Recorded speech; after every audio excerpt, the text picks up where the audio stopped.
We don't move in the same circles, so I'm not clued up on Project Snezhnaya and all this political intrigue. Nor does it interest me. Nevertheless, sir, I think your top priority as soon as you get out of here should be to hire a good private bodyguard. Such as yourself? Such as myself.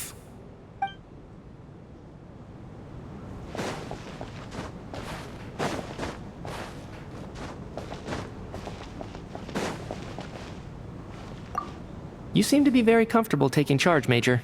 You took the reins as soon as things went south. I simply made an executive decision that someone needed to take control of the situation on the military's behalf. Does this offend you?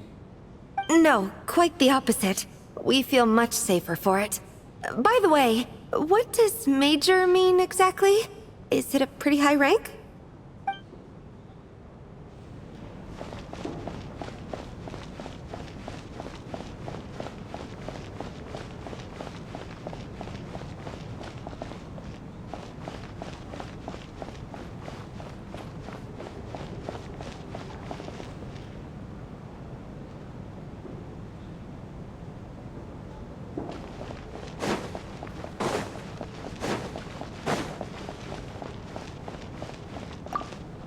I still find it hard to believe there's a murderer among us. Just last night, I imagined we were like classmates out on a hiking trip. There's no guarantee that you can trust your classmates. Especially not when you're locked up together. Why did they do this? Was it for money? Even then, they could have just kidnapped the people. They didn't have to die.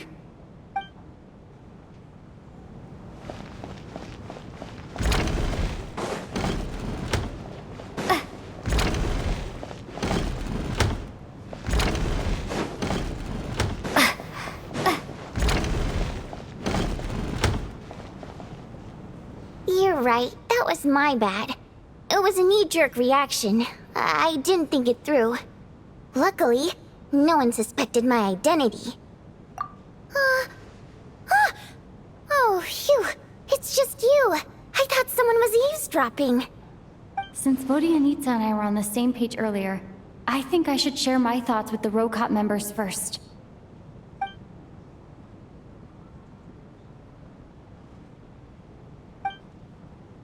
Whoa. Are you serious?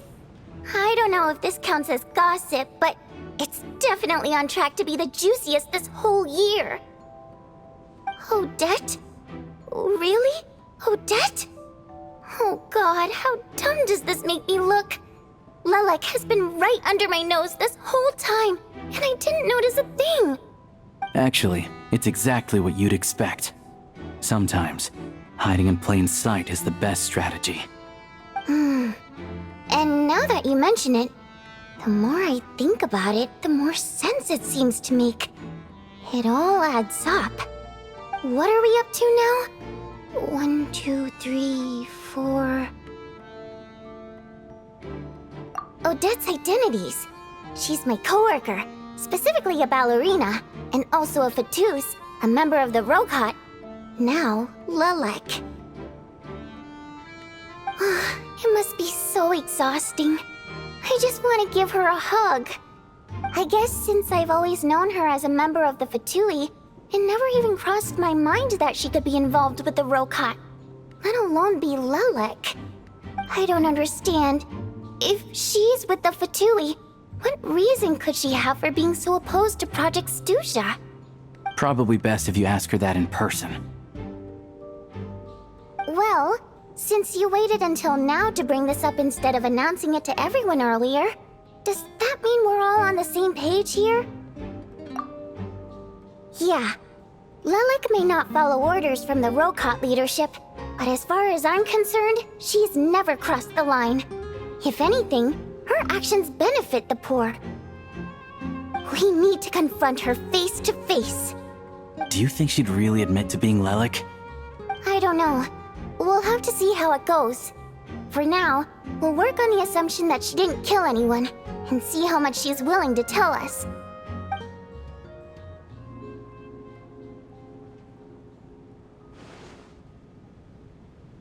Now's her chance. Odette's alone. Let's go.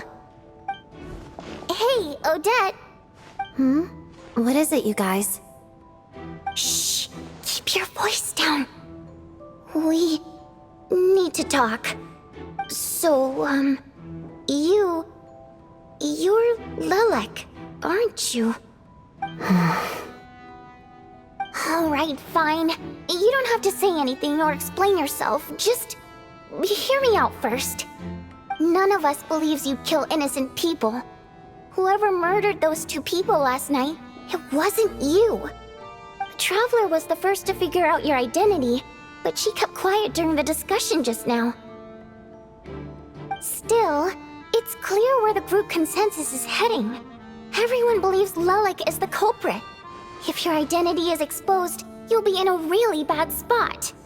We're your colleagues, and we know what kind of person you are. I don't want anything bad to happen to you. So, can you clue us in? Tell us everything. The more we know, the more easily we'll be able to cover for you. Alright. Yes, I'm Lilac. And no, I'm not the murderer. And thanks, but I don't need you to cover for me.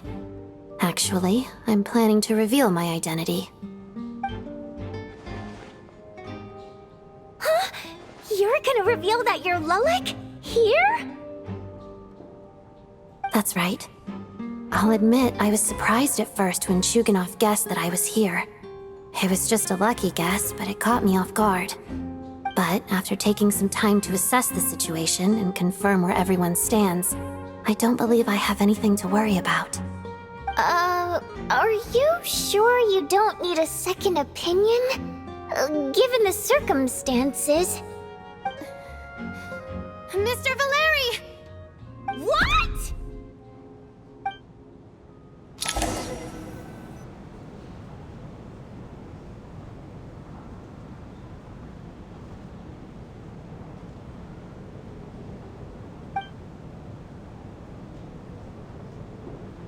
So... Odette is Lilac? I don't know what game you're playing, but you've got a lot of nerve. It's just one identity. So what if it's exposed? I can disappear and adopt a new identity anytime I please. I made my peace with this when I chose to become Lilac. But more importantly, I promise I am not the murderer, which means that someone else is. So, if anyone still insists that I did this, you'd best produce the evidence now. Otherwise, I suggest that you bite your tongue. Because if you really believe I killed 2 people without making a sound or leaving a trace, pointing fingers at me would surely only make you my next target. Is this really the truth, Miss Odette? That's confidence, all right. I believe you. A real no-nonsense attitude. I can see why Marionette said that she's on track to inherit the title of the Fair Lady. Are you seriously buying this? Hey, officer! She just admitted to being Lilac. Aren't you going to do something about this? I do have one question, Miss Odette. Why have you chosen this moment to come forward and reveal your identity? If I didn't say anything, everyone would be focusing all their efforts on finding Lilac. And that is exactly what the real culprit wants. I don't want to be the scapegoat who lets the murderer get away with this crime. Despite all the accusations, she made the smart choice. A remarkable display of rational thinking under pressure. Clearly, Odette's talent extends far beyond the art of dance. She thought so far ahead.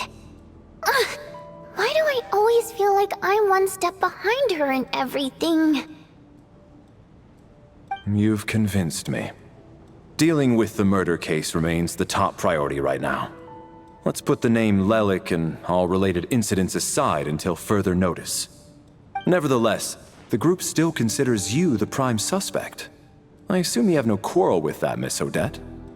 I understand. You're welcome to keep an eye on me around the clock. I have no objections. Mr. Chuganov?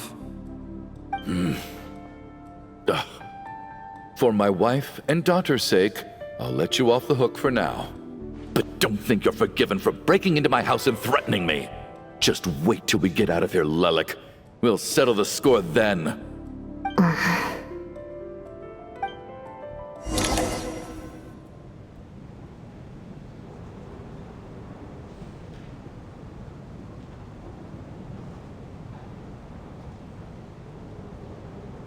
Good work, Lelik guard team. And Lelik too. Here, have some hot water. Turns out Valeri knew about my exploits, so now I've been told I have to guard Lelek with him. Shouldn't you be facing my way if you're guarding me? At the moment, it looks more like you're my bodyguards. If the true culprit is indeed still at large, as you have claimed, we must keep our guard up against them also. Don't worry, Tonya. We'll get through this. Once the snow stops, the officials will step in. The investigation will get easier, and then we'll be safe. But once the snow stops, won't everyone just leave? You're gonna miss us, huh? Well, some of us work at the theaters, so we'll still be here. I'll even give you a special backstage pass. Really, Miss Vodyanitsa? That's awesome! You've made a fan for life. Aw, you're so cute, Tonya. All right, let's swear to it. I promise to give you the pass, and you promise to never change your mind about being my fan. Promise. Don't indulge her, Tonya. You don't have to swear an oath over things like that. You really do get carried away sometimes, don't you, Miss Vodyanitsa? Hey, mind your own business.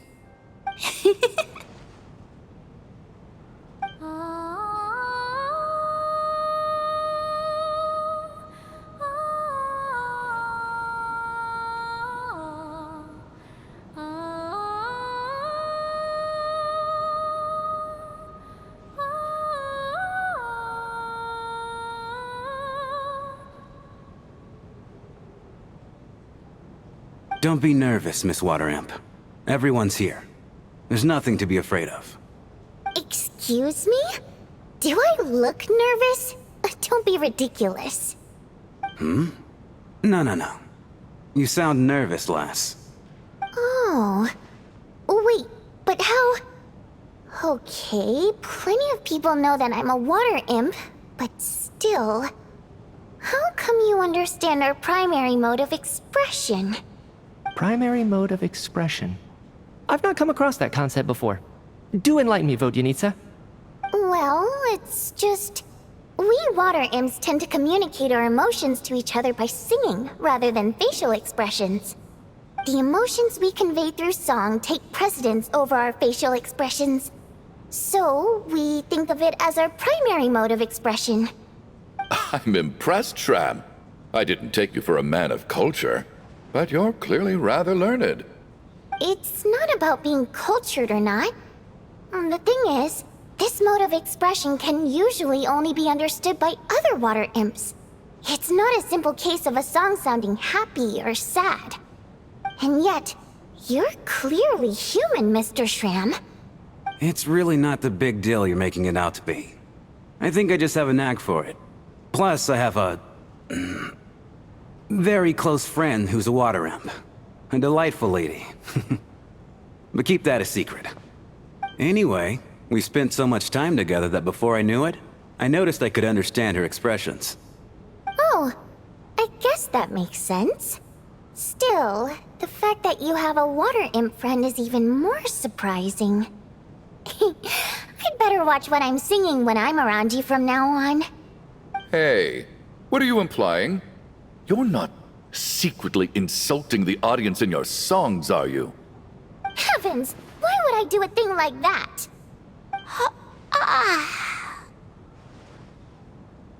It's getting late. We should discuss our sleeping arrangements for tonight. To guard against the killer, someone needs to keep watch. I suggest that we don't sleep in separate quarters tonight. It will be safer if we all stay together.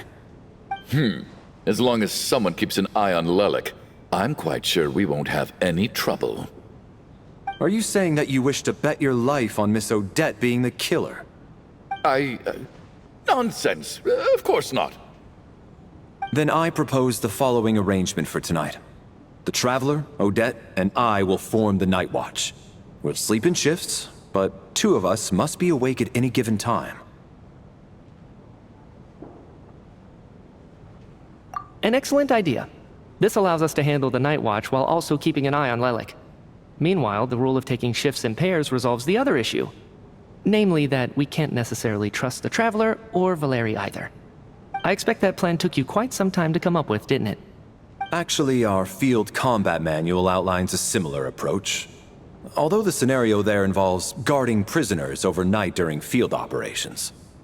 That being said, I must clarify that I harbor no disrespect towards you personally, Miss Odette.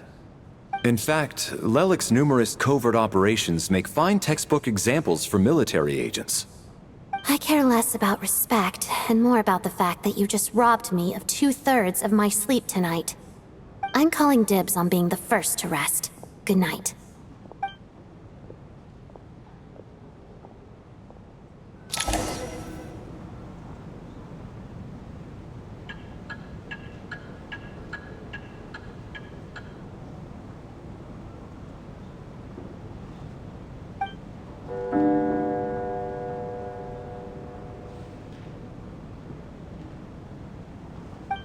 It's almost time. We should wake Odette. How are you faring? Oh, not going to argue with that. I'll take a quick nap. If you start to feel sleepy, wake me up anytime. It's finally time for Odette and I to share the Night Watch. I should wake her up.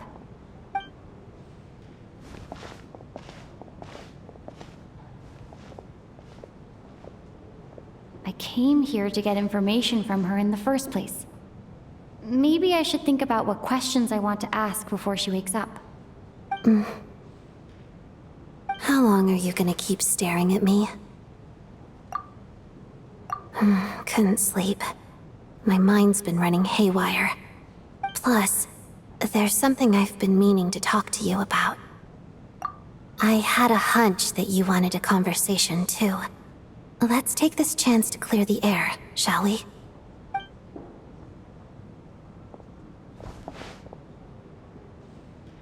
I just had a simple question for you, really.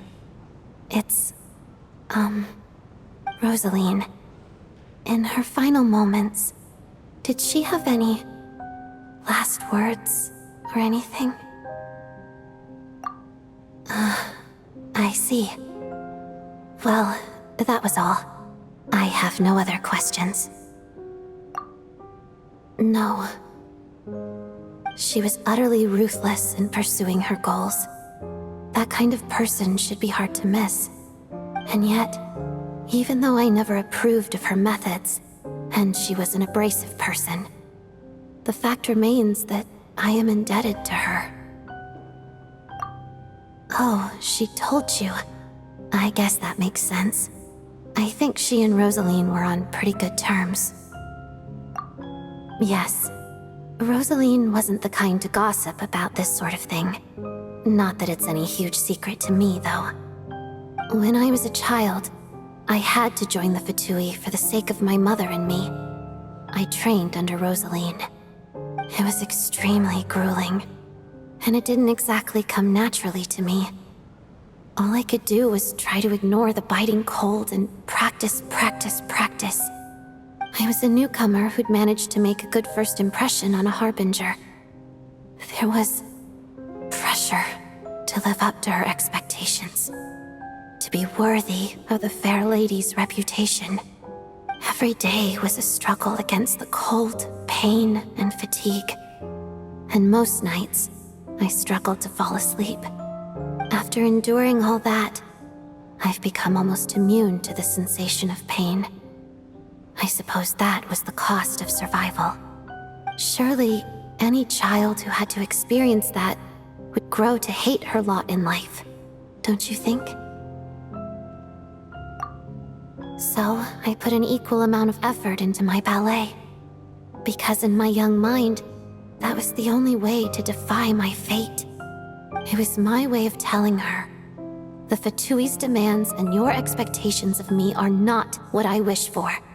One day, I will leave. I think she probably blamed my poor performance in training on my passion for ballet. She knew my heart wasn't in it.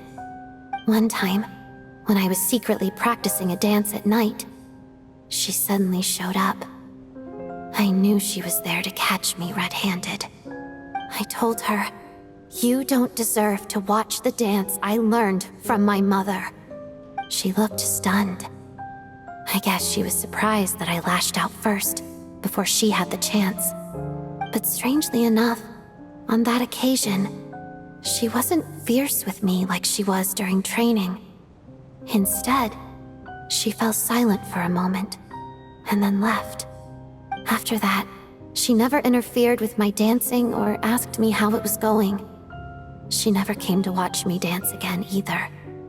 Not even once. She was. But even now, whenever I take out this core Ignis, I can't help but think of that night. Of the look on her face.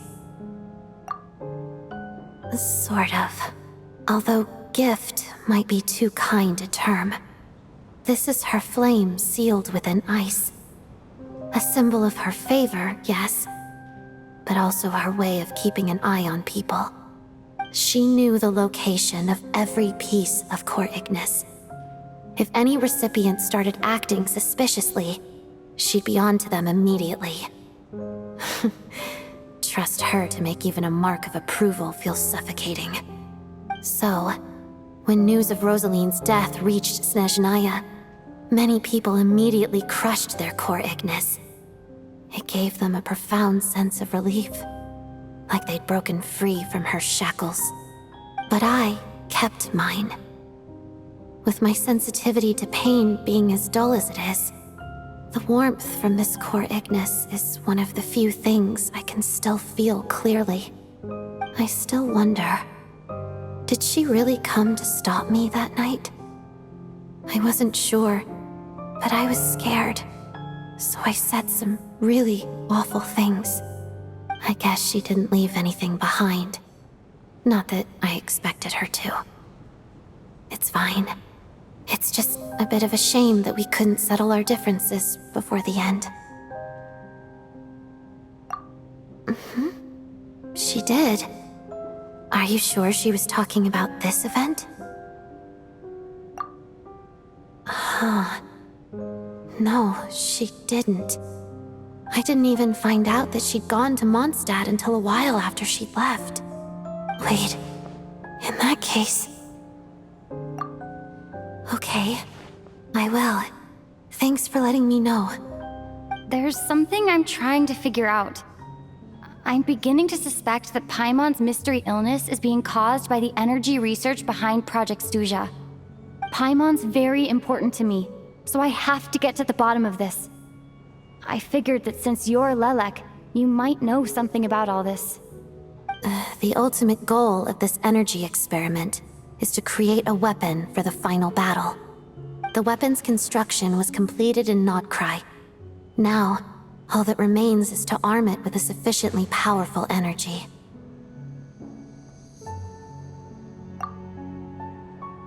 Yes, the weapon's development and all the related experiments are overseen by Lord Piero, the Jester, and the lab is located deep within the Armory Palace.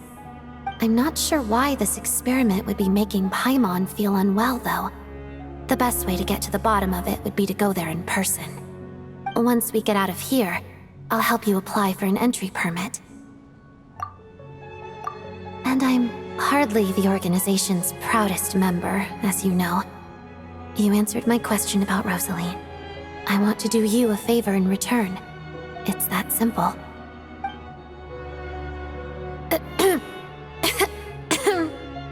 Huh? What's wrong? Are you not feeling well? You two seem to be hitting it off.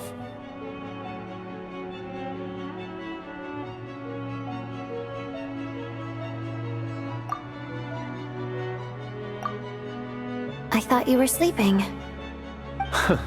Of course I was. In the military, one learns to fall asleep quickly, even in the most inhospitable environments. It's vital to staying alert and energized. Why? Is something wrong? Even if he was awake, he can't have overheard us, right? Well, thank you both for keeping watch. Traveler, I'll take over for now. It's your turn to get some sleep. Sure.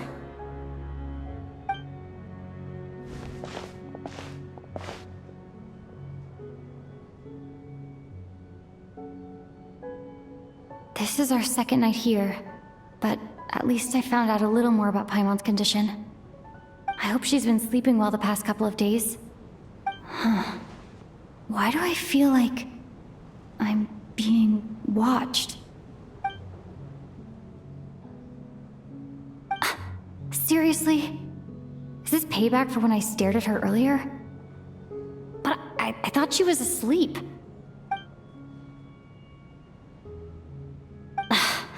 Never mind. I'd better try and get some sleep myself.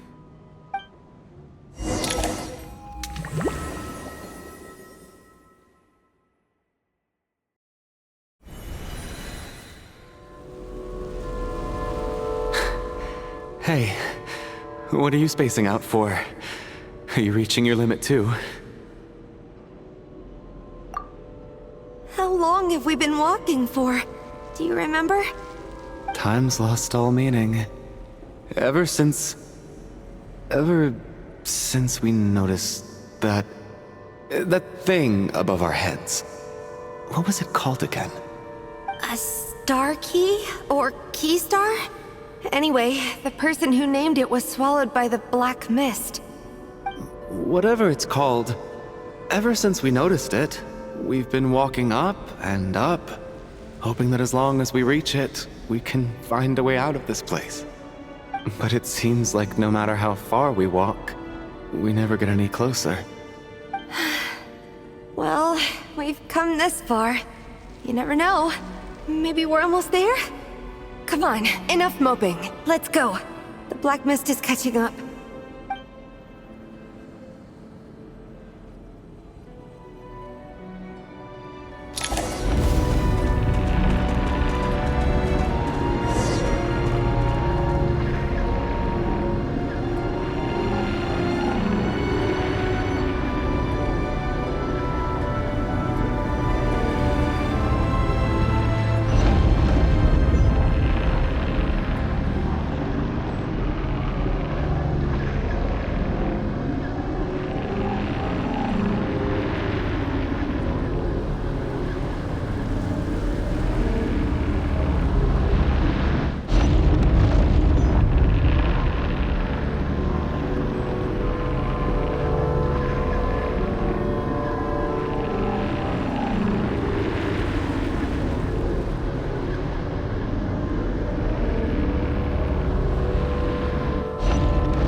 Run faster.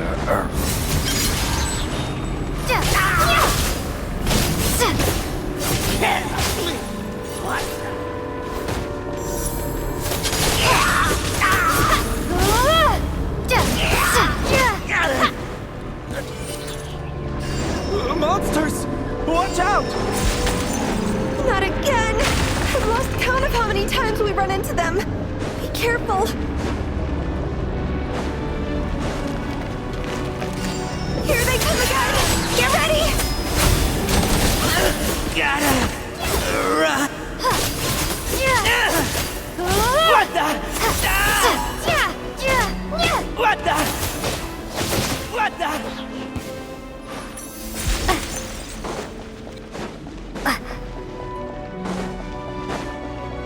Monsters ahead of us. The black mist behind us. Feels like there's one escape.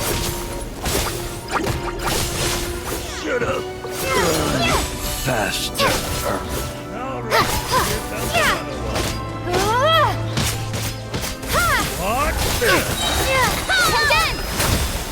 Learned!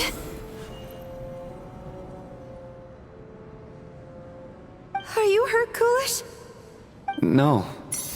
I'm fine. It's just... Suddenly I don't want to walk any further. I get you. In fact, I reached my limit a long time ago. Sometimes it feels like there's hope where there shouldn't be. Yeah. The hope that the star gives us is the only thing keeping us going. But I'm not sure it's real at all. It may just be a collective illusion. Otherwise, why would it always be out of reach?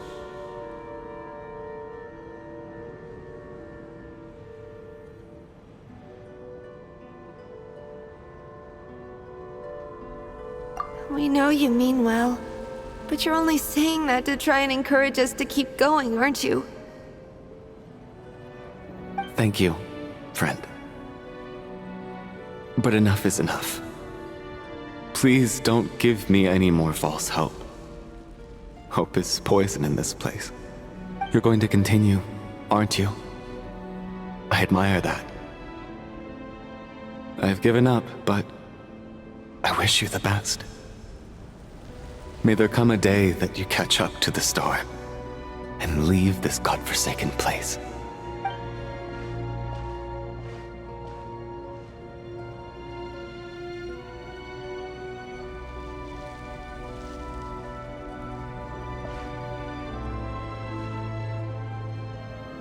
It's not an illusion. We really are getting closer to the star.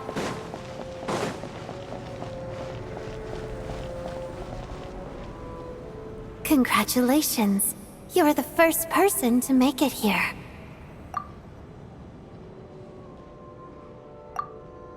I'm the star's envoy. The black mist has stopped rising. Its hunger is satisfied for now, having devoured your two companions. This is a good opportunity. I'll let you get some rest before we continue.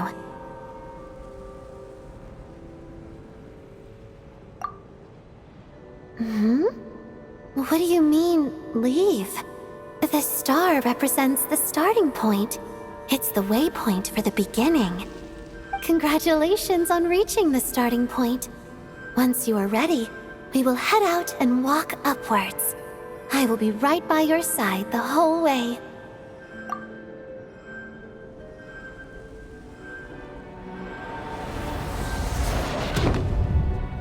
Huh?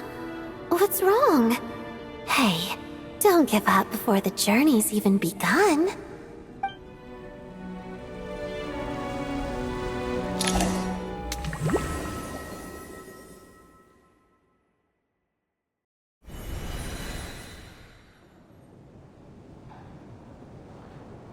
Rampana! Rampana! Is that Vodyanitsa's voice? What happened? Coolish, wake up! Please wake up!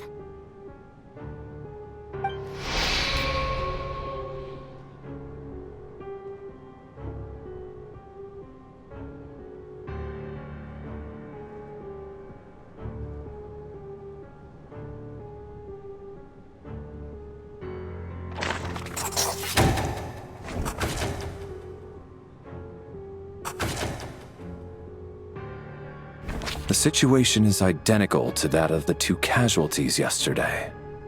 We cannot ascertain the cause of death. At least there are some elements that we can rule out this time. They slept on the stage with everyone else, so I suppose the surrounding environment can't be a relevant variable. Rampana. Coolish. Weren't some of us keeping watch last night? 3 of us, in fact. How could you not notice something was wrong? I'm as confused as you are. Certainly nothing unusual happened on my watch. Likewise, and from what I've observed so far, both Miss Odette and the Traveler can be trusted.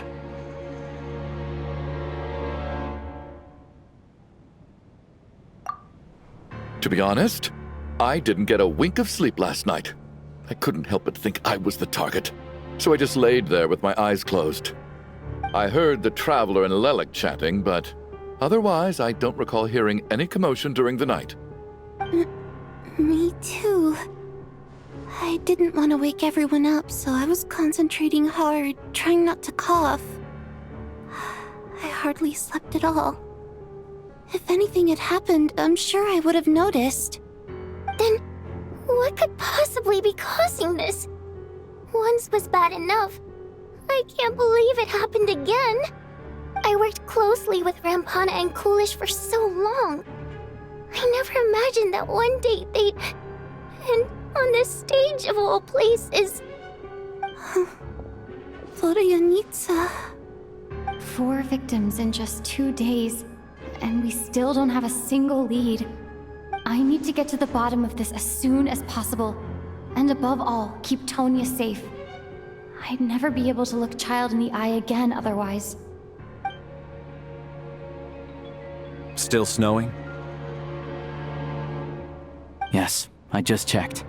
Still no sign of anyone outside either. So we only have ourselves to rely on. If you ask me, this killer can clearly strike whenever they please. The Night Watch was a useless endeavor from the start. Lelik must be an expert in poisoning.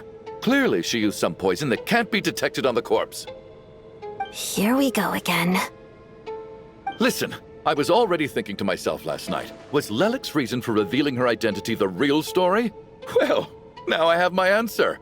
It most certainly was not. She's been playing us for fools. You get off on this, don't you? Revealing your identity, only to carry on with your killing spree? That's a hideous thought. One that only a hideous mind like yours could dream up. How dare you! That's enough! Yesterday, you named Lelik as a suspect because the victims were both wealthy merchants. Lelik might have had a motive then, but today's victims were just ordinary people. Not to mention that they were colleagues of Odette and mine. What reason would she have to murder them? Let me guess. Just to scare you? Who knows? Maybe you don't know her as well as you think. I implore you all to ask yourselves, how many people are there really in this world that have what it takes to kill another person? Not many, I'd wager. Lelik is well known to be a ruthless operator, and now she has revealed her identity. How could it be any more obvious? Everything you've said so far is still just conjecture, which doesn't constitute a concrete lead. You need to back up your claims with some evidence. How can you defend her, officer? What did she say to you while you were on Night Watch? Maybe I shouldn't be so surprised. You military types are always colluding with criminals to target the rich. All so you can get your grubby paws on our hard-earned fortunes, then tell us to fall in line. The Fatui, the Druzhna, and the Rokot. Thugs, the lot of you! Don't you dare!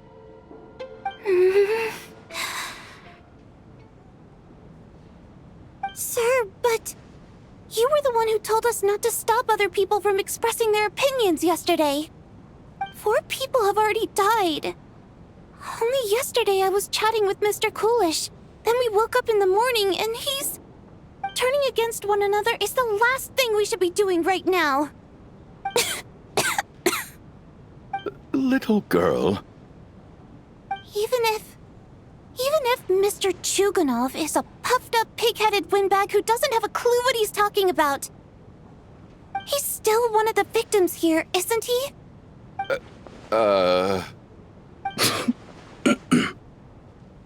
Quite. I had no intention of resorting to violence. But you're right, Miss Tonya. I ought not prevent him from speaking his mind. In any case, I believe Mr. Chuganov has calmed down a little now. We may resume our discussion. I don't think there's any need for that. What is there to discuss? Nothing about this situation is normal. Did you have an idea, Mitya? You're the brainiac here, right? Come on, clue us in. I've been mulling something over. All the leads we have so far concern things from outside the theater. Miss Odette's alter ego, the threats Mr. Chuganov received. But then there's the 2 double murder crime scenes themselves, which have given us absolutely nothing to go on whatsoever. That's highly unusual. Even with the most careful killers, there's always some evidence left behind. So what are you suggesting? I think this could be a supernatural event. It isn't characteristic of human-on-human homicide at all. Correct me if I'm wrong, but aren't you supposed to be a scientist? That doesn't sound like a conclusion someone like you is supposed to make. I got into scientific research because of my insatiable curiosity. But if the present situation defies all known scientific explanations, I don't mind shifting my curiosity toward the paranormal instead. Now that you mention it, I remember when I first came to the theater. I heard rumors about this place being haunted. Haunted? Yeah, I think I heard the same thing. But I mean, they're only rumors, right? We've worked here for years. Surely we would have noticed any spooky goings-on by now. Well, this has taken an unexpected turn. A haunted theater? If Paimon were here, she'd probably be hiding behind me in fear right now. Why don't we take this opportunity to look for clues again with a more open mind? Maybe a different perspective will help us see something different. Very well. Whether it's criminals or ghosts we're looking for, the same rules apply. Everyone needs to tread carefully. I'll move the bodies into the same room for now.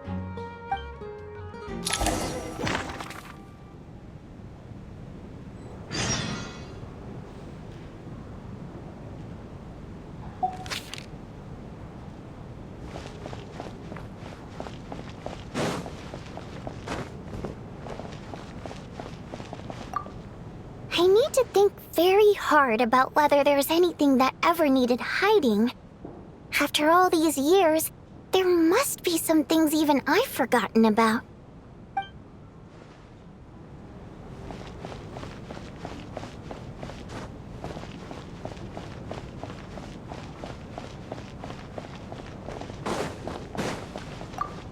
Chin up, my man. That soldier guy just gave you a bit of a fright, that's all. Think about your wife and kids back home. That'll get you your mojo back. Me, for example? Whenever I get hungry, tired, sleepy, or thirsty, I just think about that water imp friend of mine. And everything's suddenly alright again. So daydreaming about women somehow removes your need for food and water, does it? Don't be absurd.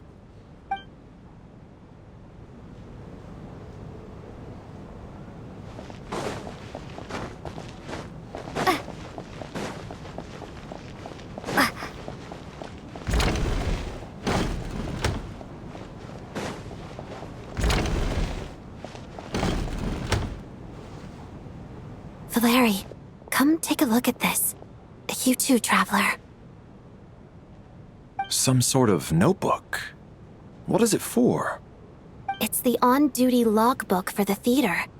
Kulish was the main person to use it. He mostly used it to record any unusual incidents during a show, audience numbers, exit times, and so on.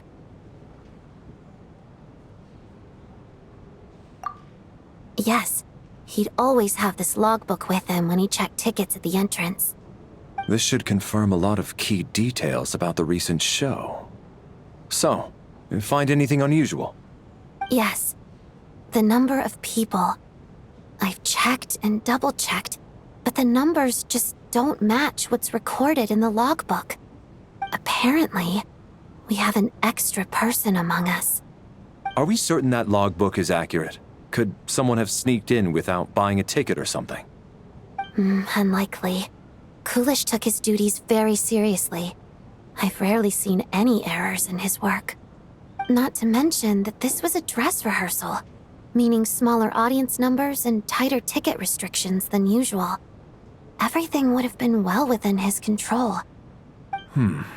We no longer have our tickets with us, do we? They got collected on entry. I assume there's no way we can check them again. Unfortunately not. The theater recycles tickets. Once people are in the door, they don't tend to leave until the show ends, so we collect the tickets at the point of entry.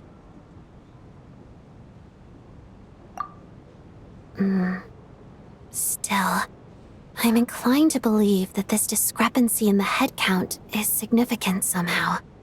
Did an extra person just materialize out of thin air?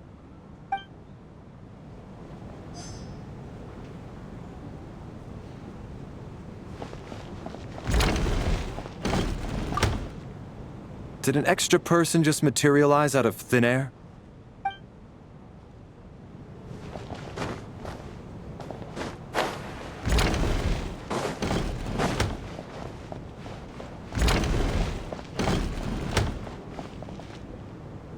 Tonya? Did you find anything? Not yet. Still looking. So... Are we supposed to be looking for something paranormal? I think I'd prefer teaming up with you than looking around on my own. This looks like somebody's notebook. Shall we read it together?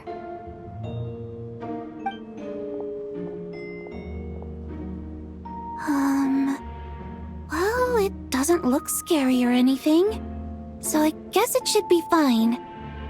All right, let's read it together.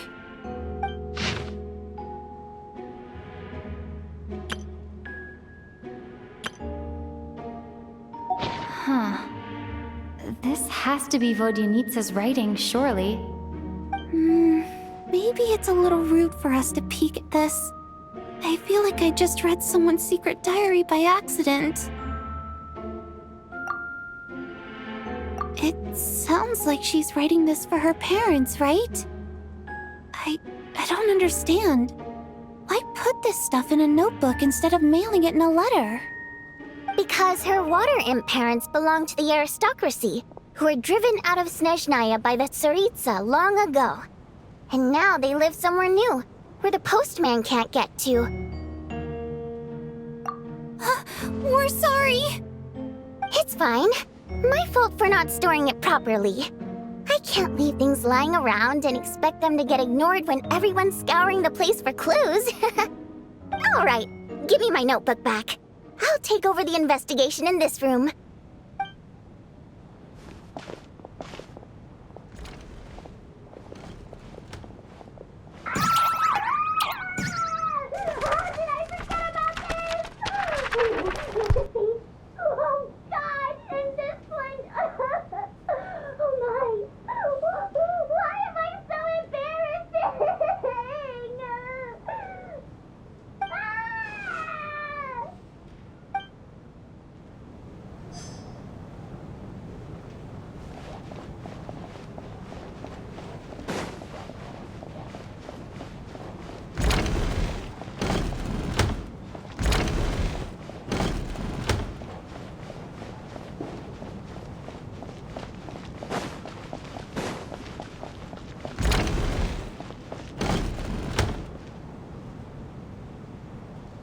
Ah, Traveler.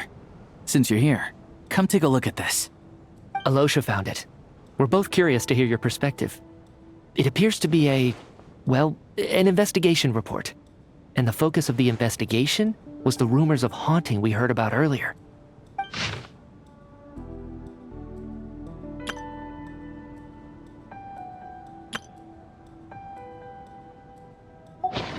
investigation report, huh?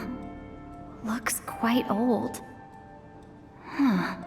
This person's name looks to be of Sumeru origin to me. Was the investigator from Sumeru? The theater manager must have hired an investigator once specifically to look into this issue. But it doesn't look like anyone ever looked at the report. Presumably, the manager wanted to know if the supposed haunting was dangerous, while also being fearful of word getting out in case it affected the theater's business. Anyway, the bottom line is, the haunting is actually real after all. It's caused by an obstruction in the ley lines. Is there any chance this is the key to finally making some progress with the murder cases? Leyline problems are pretty unexceptional to me by this point. And while it certainly offers an explanation for the ghosts, it's hard to imagine what connection it could have to these two murder cases. Some of the language that appears at the very end of the report caught my eye. Angel civilization, ley line renovation?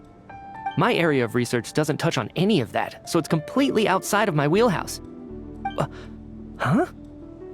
A piece of paper just fell out from the report. It landed right by your feet.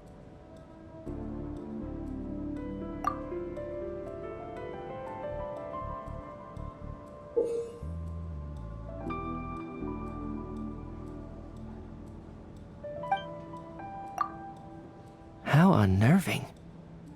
It was tucked inside the report, so it must be a note left by the author. Death is near. Is that supposed to be what's going on here? With us, in the theater?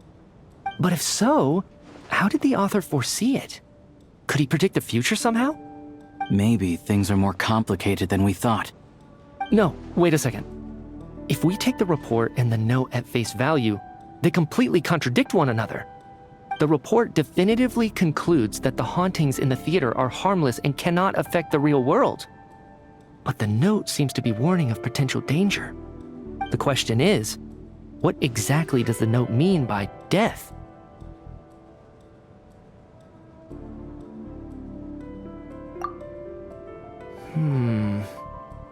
The various ways we could interpret this keyword lead in completely different directions. Let's pause our analysis here for now. I think we need more information.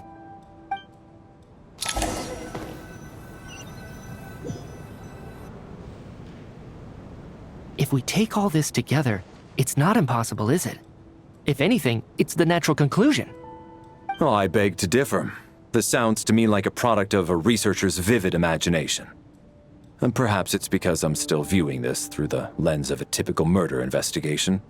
But still, I'm struggling to be persuaded by your theory. Does it really sound that far-fetched? All right, well, let's treat that as speculation for now. I do agree with what you've said, so let's go with your idea for now. Good. Okay, now that we finally have some meaningful leads, I think it's time to reconvene. Let's get the others.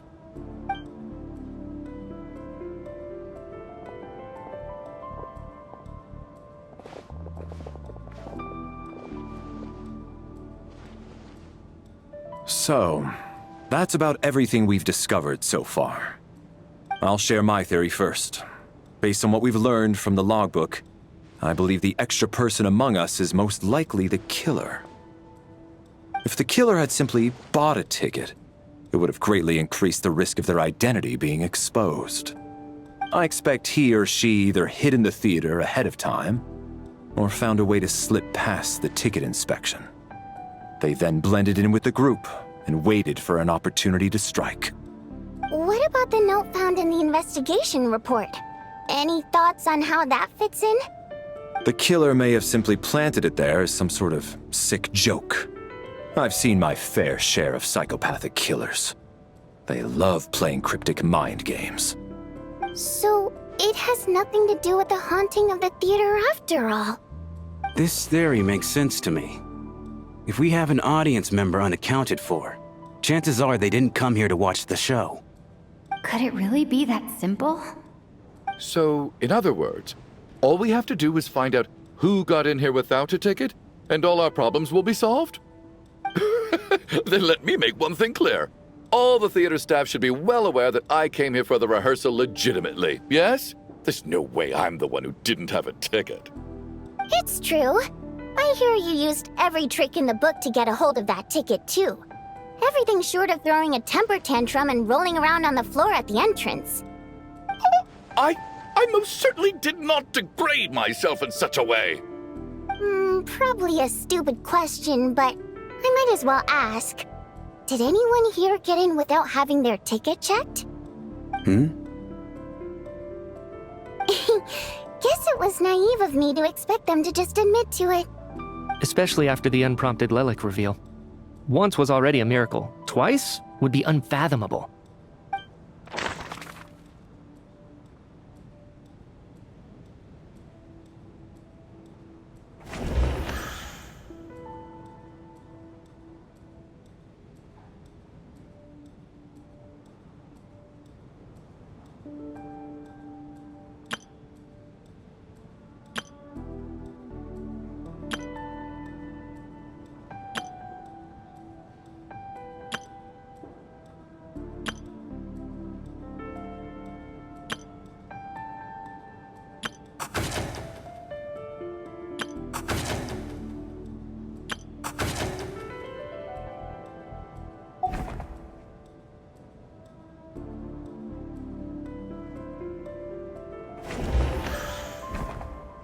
I don't believe any of us here knew Shram before all this. If no one can verify Shram's identity...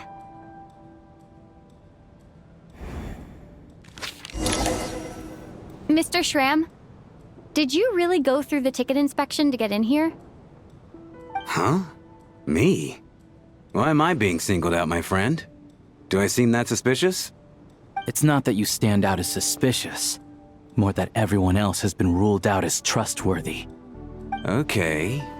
Well, we spent the best part of 2 days together now, so I'm sure you can all tell what kind of person I am. I'm a true gentleman.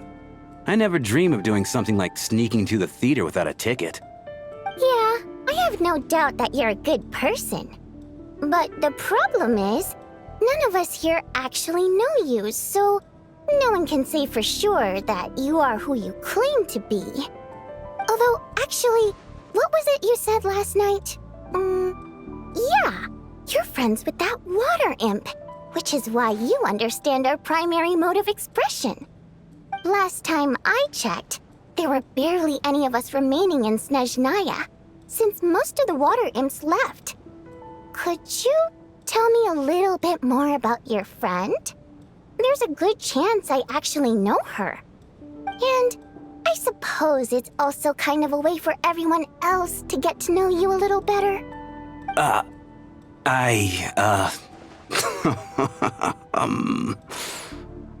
Good grief. Are you blushing? Pull yourself together, man. Stop giggling like a teenage boy. It's revolting. Hey, revolting is a little strong. All right, fine. I'll admit it. That water imp friend of mine, the truth is, we're dating. I was just the bodyguard hired by our family. But the stars must have aligned, because sparks began to fly between me and their daughter. Never in my wildest dreams did I think I'd get so lucky. We don't need details. Just get to the point. Okay. I'm just a little hesitant to reveal her name, that's all. You know how it is. These are delicate times. Even with me to protect her. If word gets out that she's dating a human, both the Fae and human factions will give her a hard time. Really? Wait, no. That can't be. Huh? Shram, what the devil are you talking about? Why is everyone looking at me like that? Surely you can understand where I'm coming from. Delicate times? Factions? Yes? You know, the Civil War? Last time I checked, the Fae and the humans were still at each other's throats. If I'm not mistaken, the last significant civil war in Snezhnaya history was over 400 years ago, when Her Majesty the Tsaritsa had just taken the throne and was consolidating her reign. What do you mean, 400 years ago? What's going on here? Is Shram from the past? All right, Mr. Mitya, you win this round. As far-fetched as it is, It appears that your theory may be correct. I'm just as amazed as you are. I didn't even believe it myself, to be honest. Is someone going to explain what's going on here? From the look on your face, you figured it out too, haven't you, Traveler?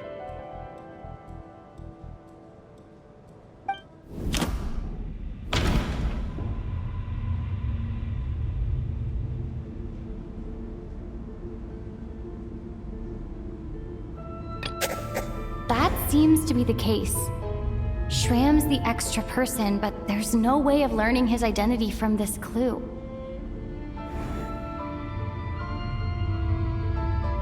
The theater's ley lines have been modified to block souls within its grounds from returning to them. Some souls can even wander this place forever. Mr. Shram's statement proves he's from hundreds of years ago. And according to the investigation report on the theater hauntings, Mr. Shram is very likely a lost soul wandering the theater.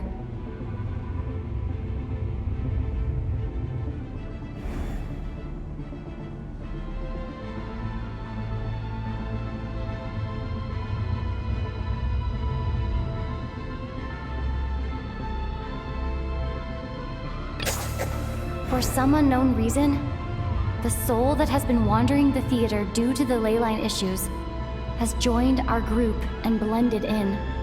Yeah, that must be the immediate reason why the ticket count doesn't match the number of people present.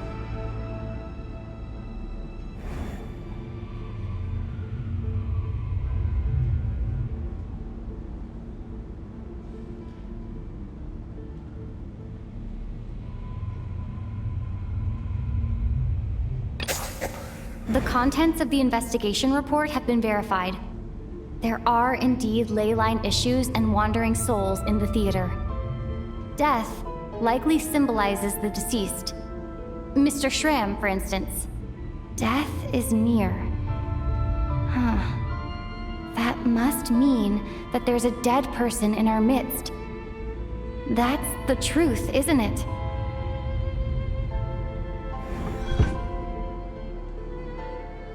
Yeah, the logic is clear now.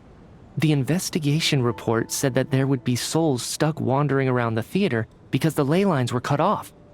Mr. Shram must be one such soul who died in the theater a long time ago. In which case, that also makes him our extra person. So when the note said death is near, it must have been referring to death as in the deceased, people who died a long time ago. Someone who died a long time ago. In short, there's a dead person among us. The extra person we've been searching for is a ghost from the past. You mean I'm a ghost? No. Don't make jokes like that, my man. There must be some mistake. But even if I was dead, I know for a fact I didn't kill anyone these past 2 nights. Yeah, even if all that's true, the report also said the souls inside the theater can't affect reality, right? They're harmless. Then what if the problem isn't the souls at all, but the ley lines themselves? The ley lines have a powerful ability to attract and devour souls. Let's say that the ley lines are like a black hole, constantly seeking to engulf souls. But the souls that don't want to return are trying to avoid being sucked in. Why does this analogy sound so familiar? What happens when the black hole can't achieve its goal? I'm only speculating here, but what if it ended up swallowing innocent souls by mistake? Or intentionally taking other souls to compensate? That could explain why we weren't able to determine a cause of death. If you're right, and their souls were devoured by the ley lines, it does make some sense. It does seem to explain a lot of the things we couldn't make sense of. Does that mean it's true? Except there's no concrete evidence.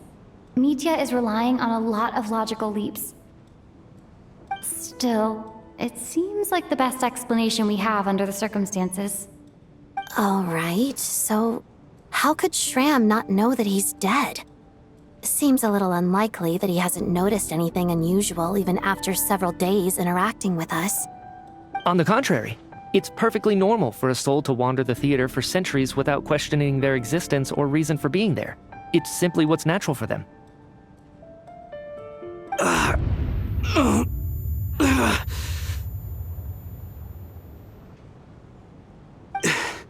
You know what, Mr. Brainiac? I think you might actually be right after all. I'm trying to remember and... even though my head feels like it's going to explode, I think... it's all coming back to me.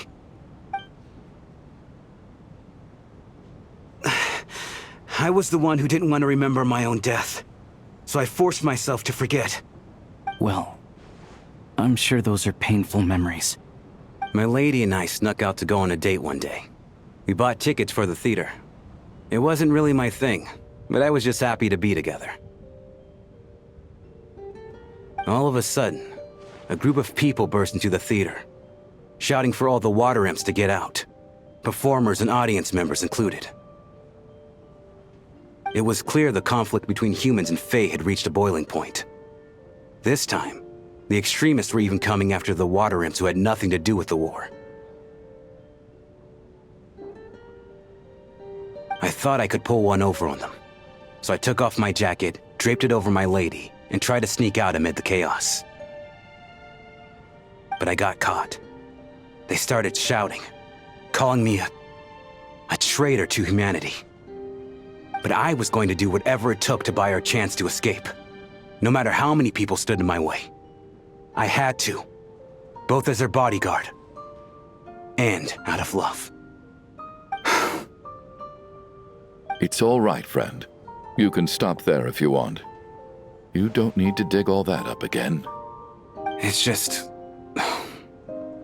even now, I'm still struggling to accept the truth. How could I be dead? I'm sorry, everyone. If I'd known I was a dead man walking, I wouldn't have dragged you down with me. If I'm the cause of all this death, then punish me however you see fit.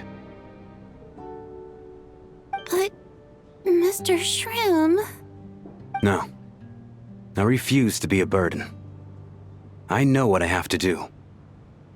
You said I've been wandering the theater for centuries, right? I guess it's high time I got a breath of fresh air. Out there, I mean. I'll leave this place and take all this death with me. Go out on my own terms.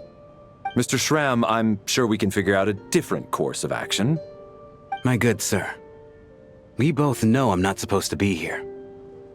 I should have accepted my death long ago. One way or another, this has to end. Unless you're saying this goes against another one of your military principles somehow. No, I'm speaking on a personal level this time. Let it go, man. Oh, wait. One last thing. Miss Waterimp. My lover. Her name was Litia. Litia Ozarova. Do you know what happened to her? Ozarova.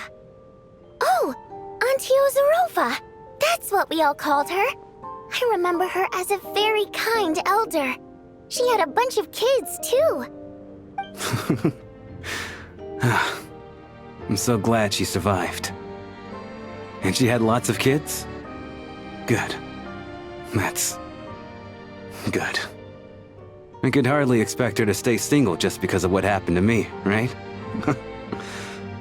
As long as she went on to be happy, that's all that matters. Besides, I'm dead. My soul has been wandering around here for so long because I was worried about her.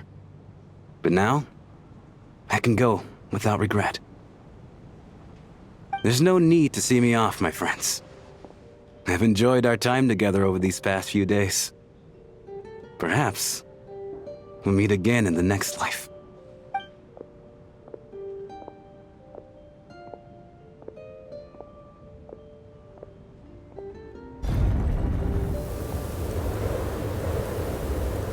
Take care, my man. I know Mr. Shram was already dead, but... I still feel so sad. Death is cruel, no matter how we might try to make sense of it. So, Was the conflict between Fae and humans really that bad back then? I was only little, so I don't remember much. It's terrible to think that so many innocent people had their lives turned upside down. Even the historical records about that time period don't say much about it. All people know is that the Tsaritsa founded the Fatui, drove out most of the Fae aristocracy without explanation, then used her terrifying power to suppress the humans. It seems to me like the Tsaritsa chose to make herself the enemy. She downplayed the conflict, directing whatever animosity both sides had for each other at herself instead. That's also why, despite how brutal the conflict was at the time, there hasn't been much lingering tension between humans and Fae since. Things have been fairly harmonious for the past few centuries. So, the Tsaritsa banished the Fae to protect the Fae living in the city? She offered herself up to be hated in exchange for peace. Maybe it's not quite as bad as it sounds. I don't think Her Majesty is too concerned if mortals hate her or not. And besides, there are very few who truly do. All this time, I had no idea. All right. If Mitya's theory is correct, then I think we can consider this matter settled. Let's all take a break.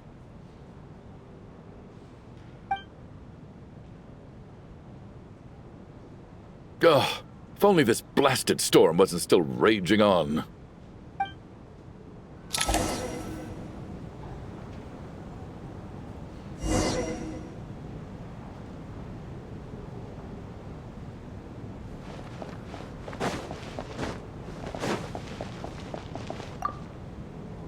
At least the lingering regret that kept him here has been put to rest. That's not necessarily a bad thing.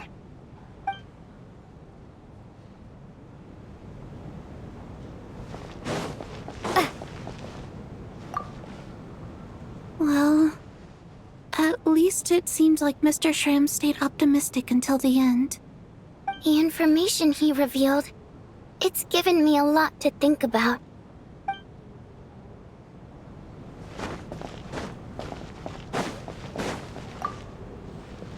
Even though Shram was already deceased, his decision to walk into the snowstorm was still a sacrifice, and a very brave one. This is one of the few times I don't feel at all happy to have my theory proven true.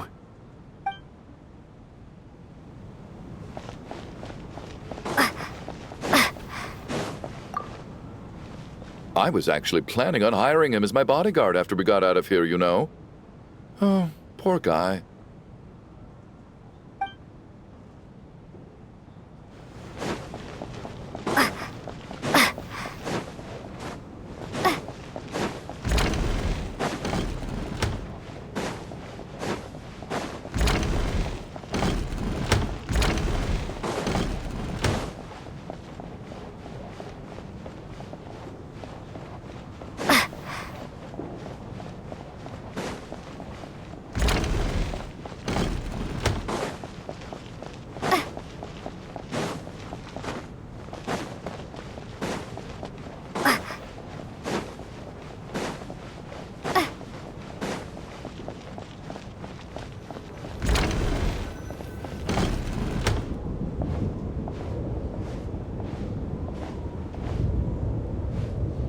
Looks like now we can just rest until the snowstorm stops.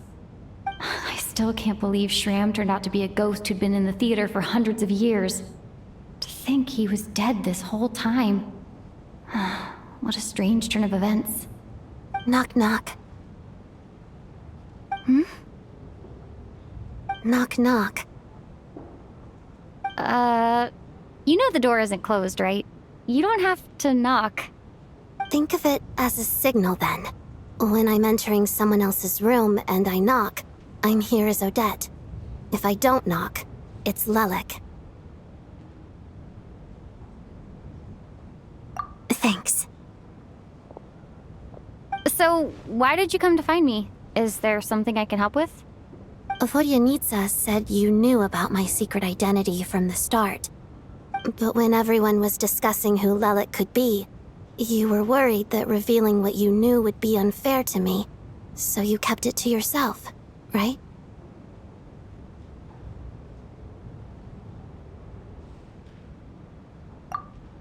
Yes. I'm extremely grateful for that. It's nothing. I mean, you didn't hold what happened with Senora against me, so I should thank you for that as well. Actually, there's something else as well. I found myself in a situation similar to the one you were in when you helped conceal my identity. So I thought I'd come and ask you for advice.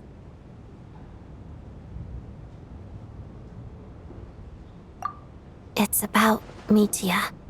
Before all of this, the last time I saw him, he was dead.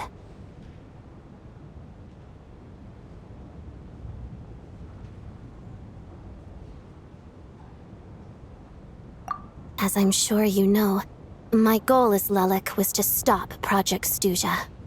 Well, when I found out the tech lead for the experiment behind Project Stuzha was Mitya, I immediately started planning to track him down and threaten him to back out.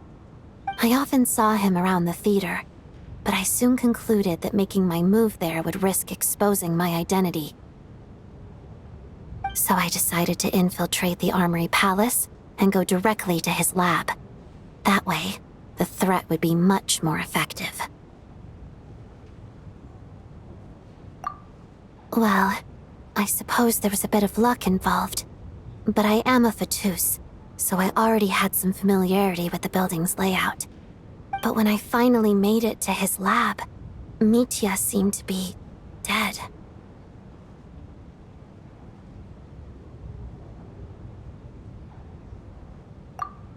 I checked his breathing and his pulse. He had no vital signs whatsoever. I'm certain of that.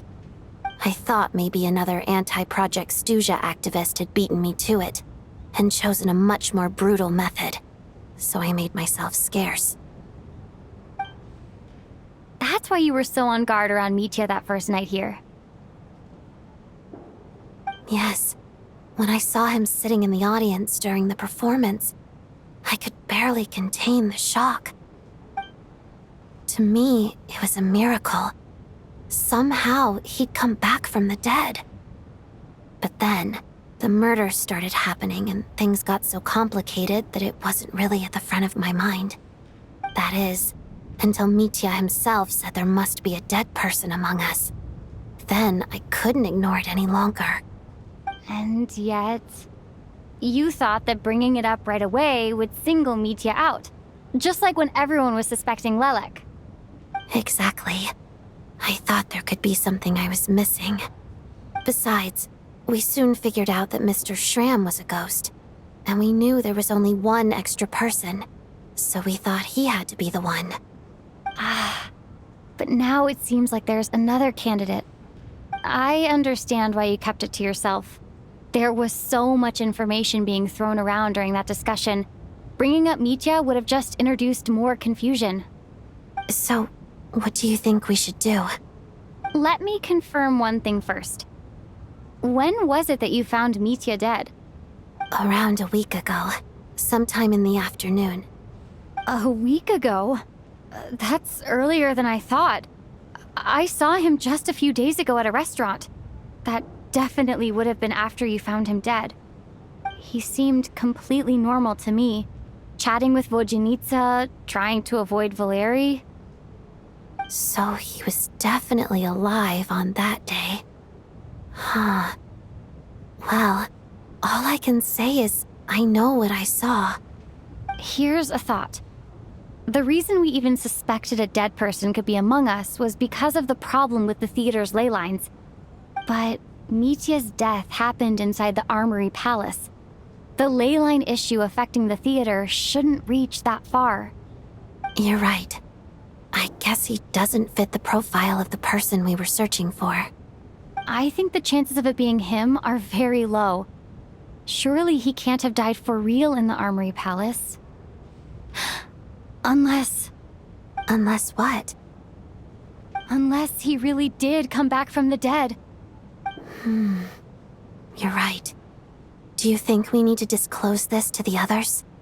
Huh, what's this? A private meet and greet?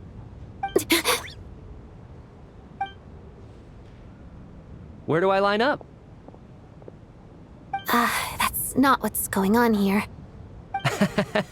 Well, I was just making the rounds. Thought I'd try to lighten the mood a bit. Vodyanitsa's handing out food if you're hungry.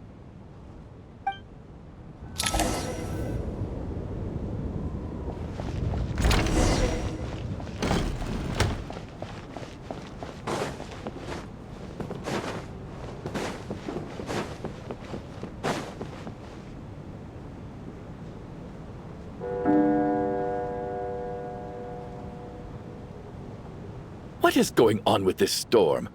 Could it be connected to that monster that just arrived in Snezhnaya? I almost hope it is. Her Majesty the Tsaritsa left to vanquish that beast herself. We just need to wait for her triumphant return. Do you think people still feel the cold after they die? I'm wondering about Shram. Oh, maybe we should have given him a coat before he went out there. Death itself is cold, isn't it? I'm sure the storm will embrace him. Well, I hope he has a safe journey. I'm going to miss him, I think. It's not like we can blame him for Rampana and Kulish's deaths. Thinking back on it, we barely made it out alive ourselves. Once we get out of here, how are we going to explain what happened to their families?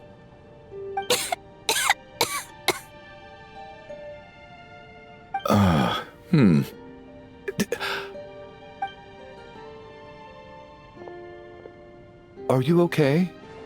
Here, take this. I've never used it.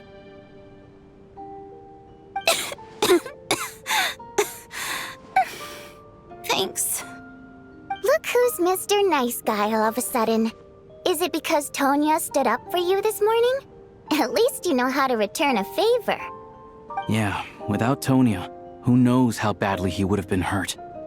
I told you already, I never intended to resort to violence.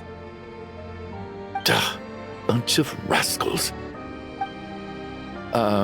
Little girl? I was rather surprised when you spoke up for me this morning. I didn't think I had many admirers here, so, thank you. Oh, no need to thank me. I said some bad stuff about you too. I've been, too embarrassed to admit it, but, you remind me a lot of my daughter. So kind to everyone, but never lets her old man off the hook. Unless my wife and I are having a fight, then she's always on my side. Especially when she was little. Every time I took her out...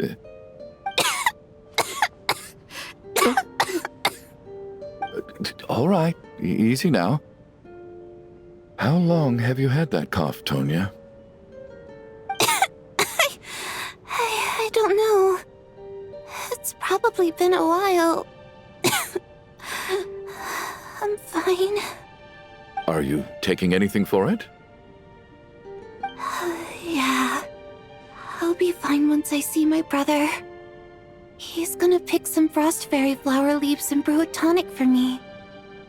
I'll feel much better once I drink that. I see. That's good to hear, then. We should probably discuss arrangements for tonight.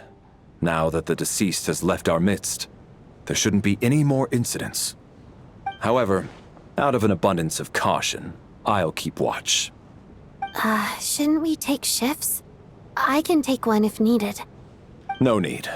I managed to get a nap in earlier, so I have plenty of energy right now. After all the tension of the past few days, everyone else should just focus on getting a good night's sleep.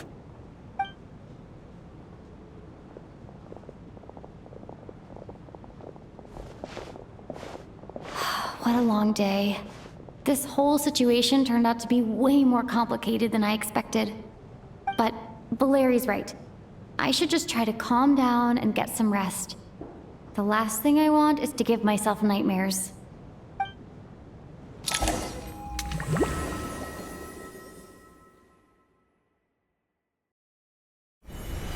She's awake.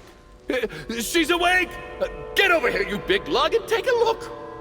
If you must call me something, call me Mr. Door. The Black Mist is coming. You need to go. Are you all right? Can you walk? We just got attacked by monsters on our way up. That Mr. Door fellow protected us. He just seemed to come out of nowhere. Not much of a talker, but when it comes to taking down monsters, that man doesn't hold back. Curses! The black mist is catching up to us. We need to keep going. Mr. Door, I don't believe I've ever seen you around here before. Why is that? There's no need to try to get to know me. I'm just Mr. Door. I have to find the door that belongs to me. Oh, well, anyway, we're lucky to have you here. Thanks for saving us earlier. No need to thank me. This is where my duty lies.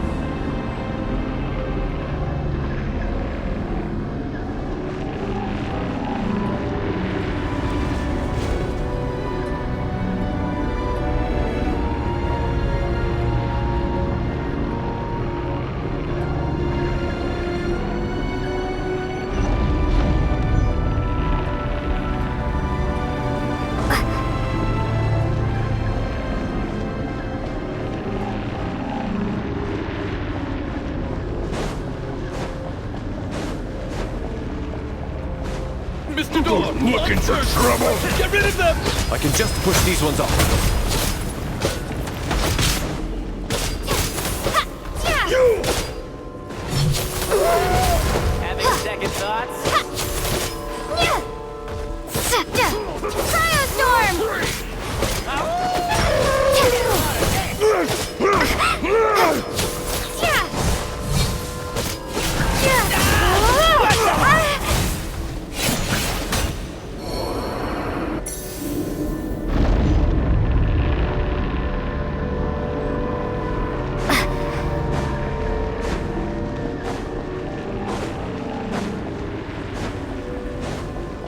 Looking for trouble? My fist?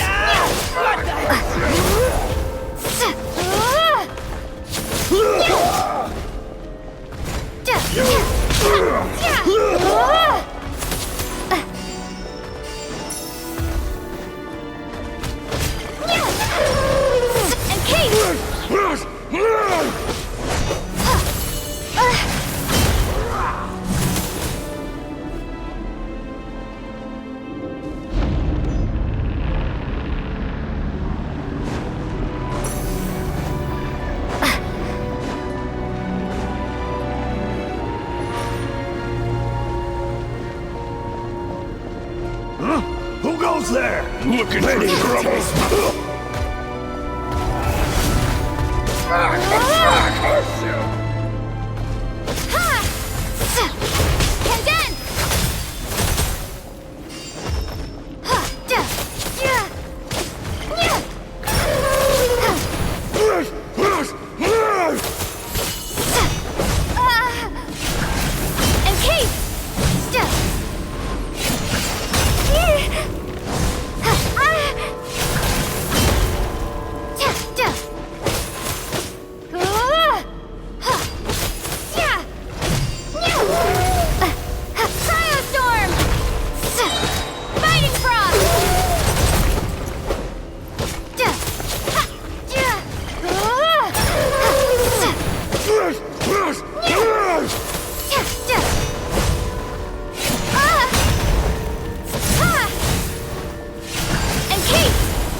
So we're doing this the hard way. Ready to take back herself!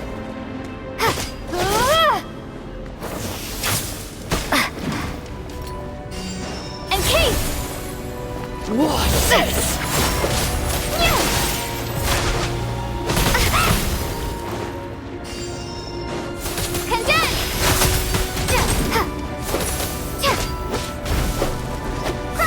Piercing ice! Fly!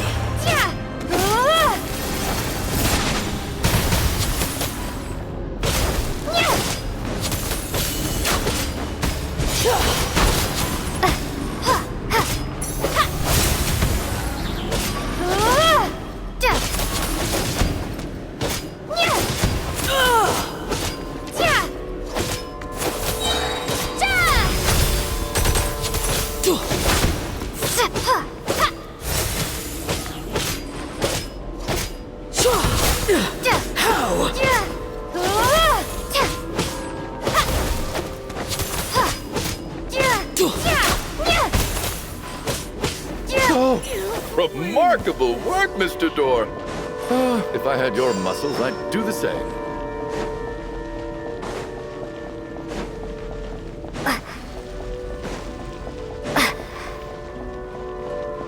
Are none of these doors the one you're looking for? No.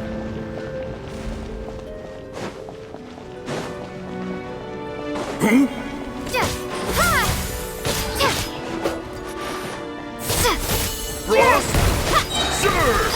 Fighting Frost!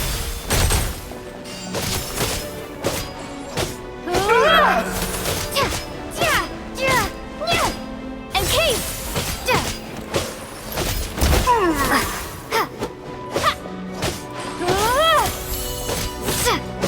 How about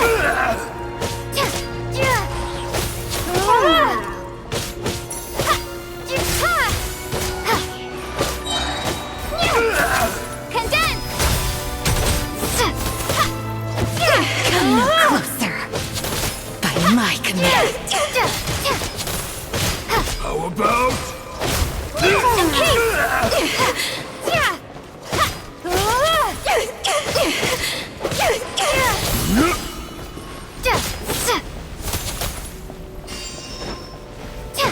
By my command.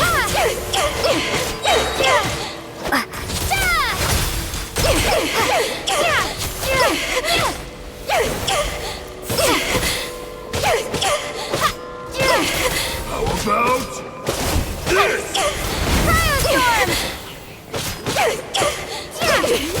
Impossible.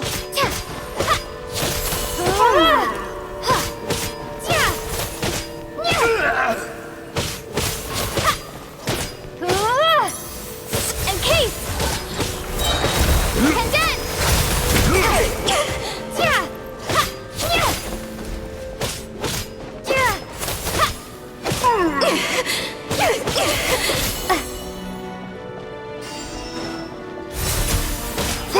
By my command.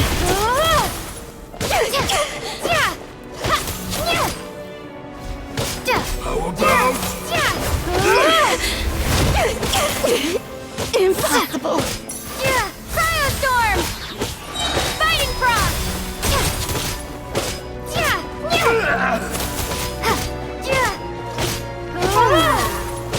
how could this be? I'm so exhausted. And the black mist is still rising. Oh. Wait, look! There's more monsters down there. Are they coming from within the black mist? No, no! They're gaining on us! Quick, keep going, or they'll be at our heels any second!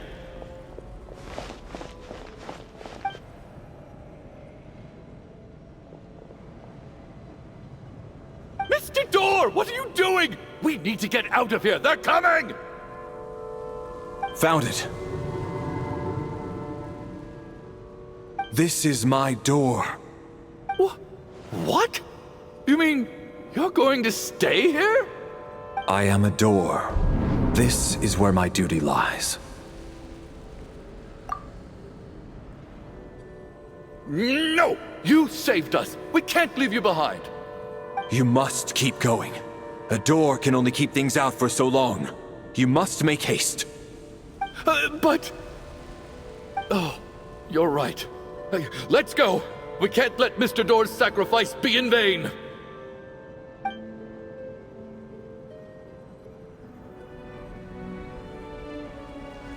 The black mist isn't moving anymore.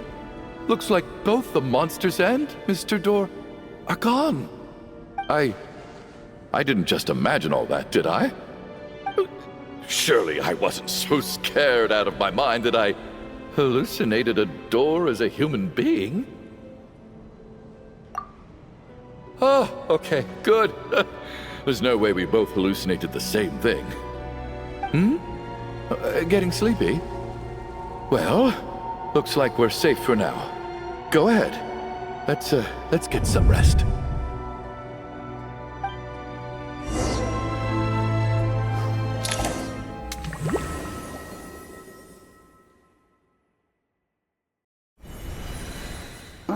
What time is it? Is it morning? I think I had a nightmare. I guess everyone's still asleep. These past 2 days have been exhausting. Valeri's keeping watch though, so he's probably the only one awake. Valeri?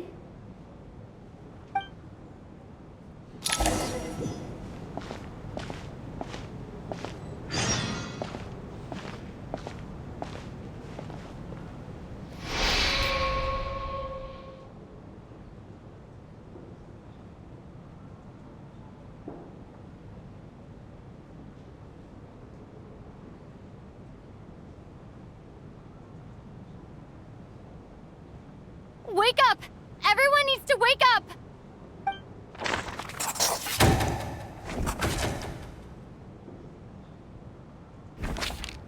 Just like the last 2 nights. No clear cause of death. I've been a real thorn in your side, haven't I, Mr. Valeri? Now you can rest in peace. But for me, life will be all the duller for not having to run away from you, my friend. How's Tonya? Is she okay? I just checked on her, and it doesn't seem like anything serious. She's just exhausted from the past couple of days, and she's still recovering from her illness.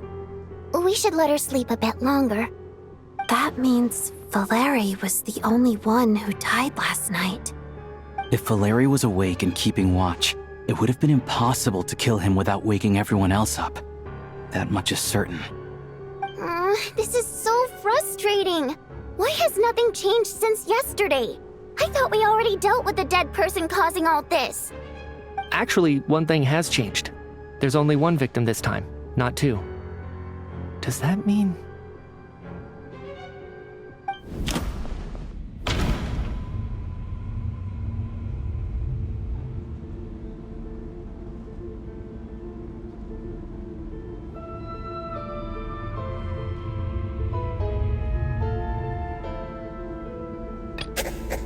But Mr. Schramm was already deceased to start with. That doesn't seem very likely. Can a death at night even be defended against? This logic seems baseless to me.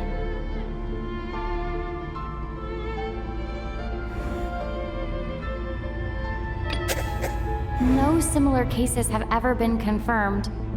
So, this theory doesn't seem to hold up.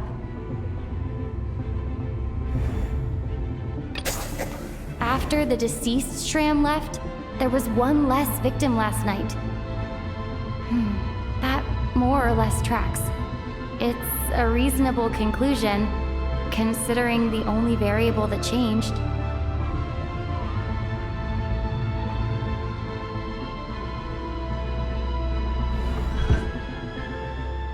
Oh, the number of people who die each night is equivalent to the number of dead among us. That's your theory, right? Exactly. We identified Mr. Schramm, and the night after he left, the death toll dropped from 2 to 1. By that logic, there must be 1 more dead person left among us. Another one? But there was only 1 person unaccounted for in the ticket checks, right? The head count should match up now. Having an extra person was definitely a cause for alarm, but being 1 person short isn't nearly as unusual. Someone could have left in the middle of the show, or made it out before the storm hit. 1 more dead person among us. If Mitya's theory is right, then what Odette told me seems a lot more relevant. It's just, at the time, we had no reason to think there was more than 1 dead person. If only we'd taken it more seriously as a possibility, maybe this could have been avoided. I'm sorry. This is my fault. I had information that could have been helpful, but I held back. I should have brought it up right away. I'm partly to blame as well. I was too quick to dismiss Odette's concerns. What is this about? What have you two been getting up to behind my back? Sounds like there's some big news you've been keeping from the rest of us. Well, we're all ears.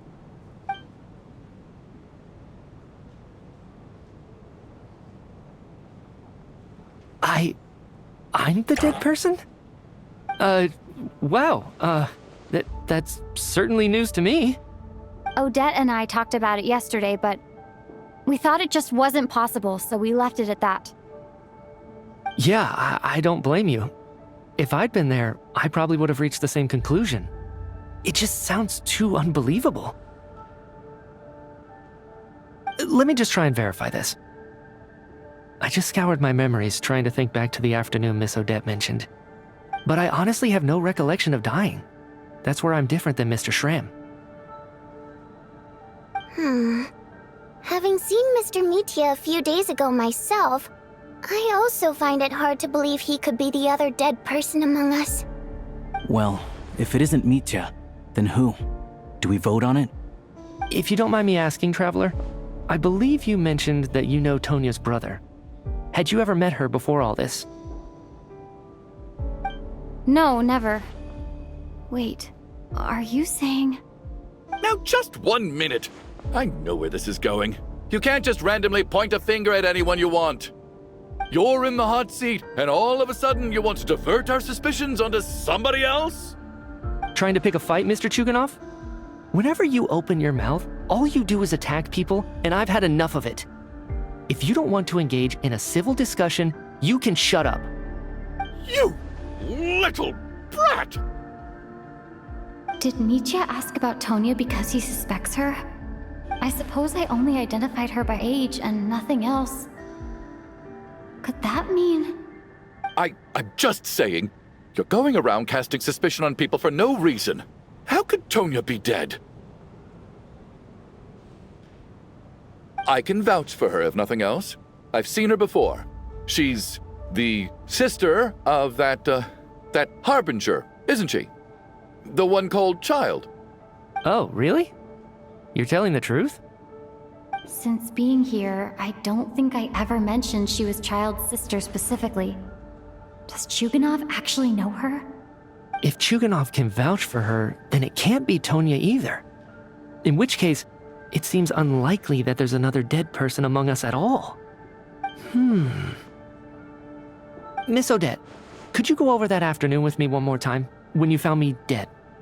No problem.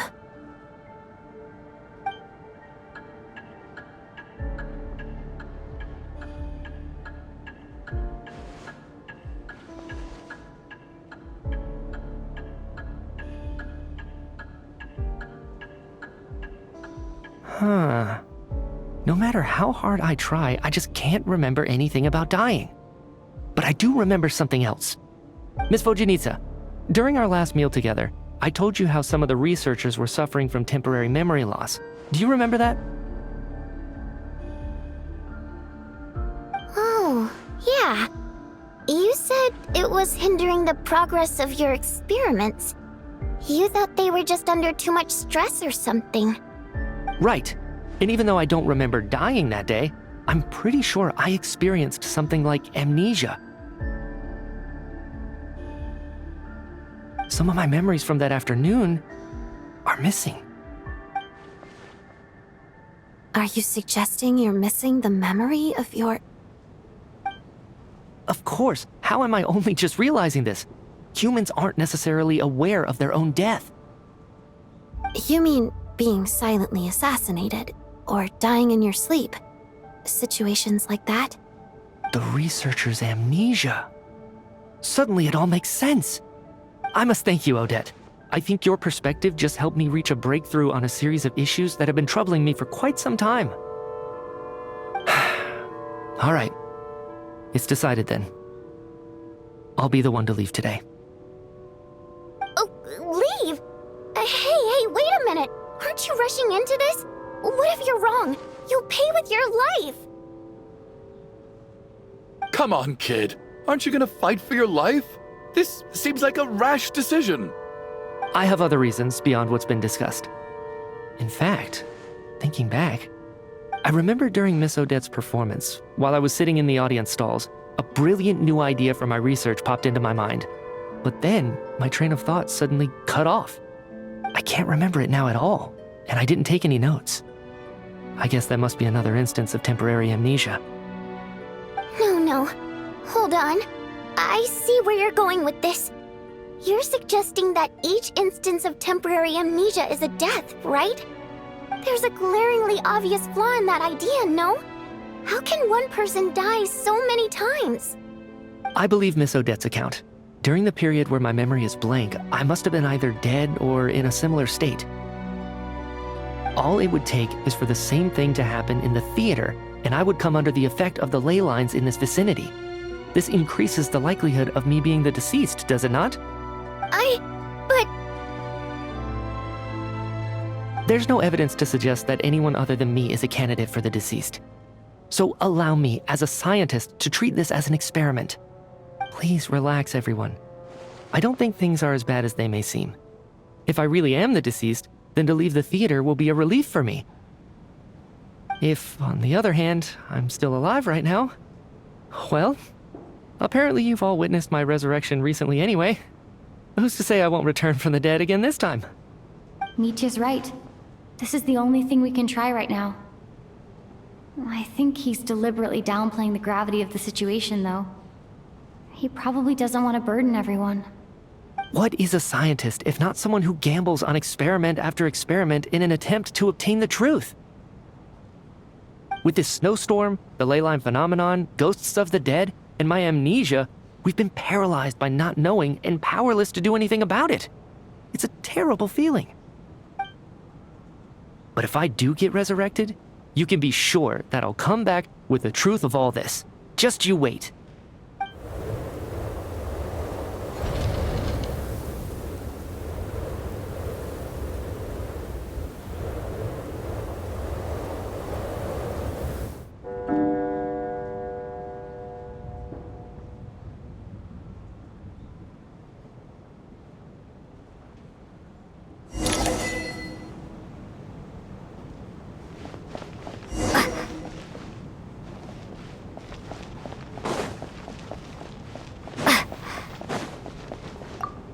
Oh, that Valeri guy was packing even more muscle than I thought. I can't believe how heavy he was. Hauling him over there nearly killed me. Oh, curse this confounded snowstorm. Go bother some other poor souls instead. What do you want? I'm not in the mood to talk right now.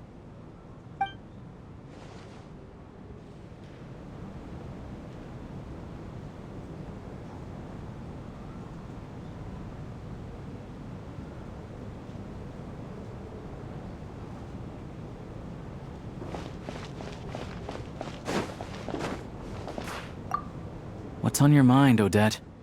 You haven't said a word. I was thinking about Mitya. If he'd been unwilling to sacrifice himself by walking out into the snowstorm, that would have made more sense to me.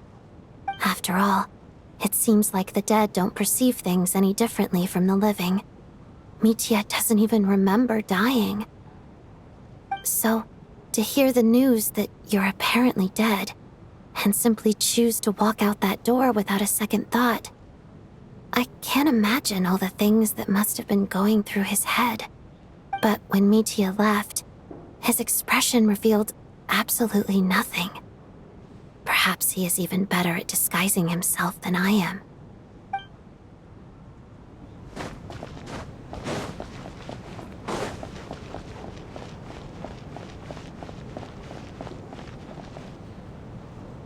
Poor Mr. Mitya. I didn't even get to see him one last time. Maybe it's a good thing that you weren't there to see it. It was a hard thing to watch. I hate goodbyes. Why does it feel like everyone around me is slowly disappearing? Not just in here, I mean. In the outside world, too. Maybe it's the realization that, at the end of life, everyone has to face it alone. Come to think of it, the main reason we're still alive right now is pure luck. Each morning here, for every one of us, there's the chance that we might not wake up. You could take it a step further and say that the same is true outside, too. Who can ever be 100% sure when they drift off to sleep that they'll open their eyes again in the morning? If I make it out of here, I'm going to cherish every moment that I'm awake and live without any regrets. Without regrets? I feel like a strange sense of anxiety has been quietly growing inside me over the last 2 days.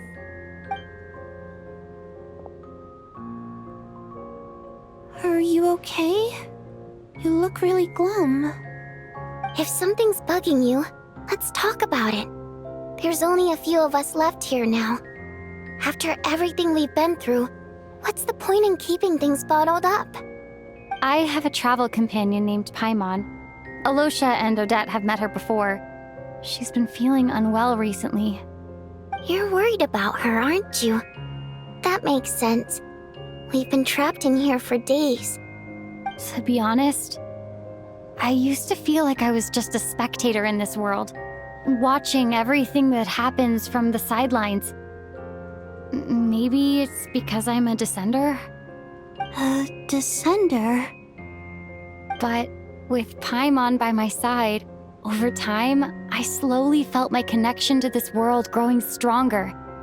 She loves eating, sleeping, and having fun, but she's also a great guide. It's her authenticity that makes this whole world feel more real for me. Over the last few days that we've been apart, I've often caught myself wondering, what would Paimon say if she were here right now?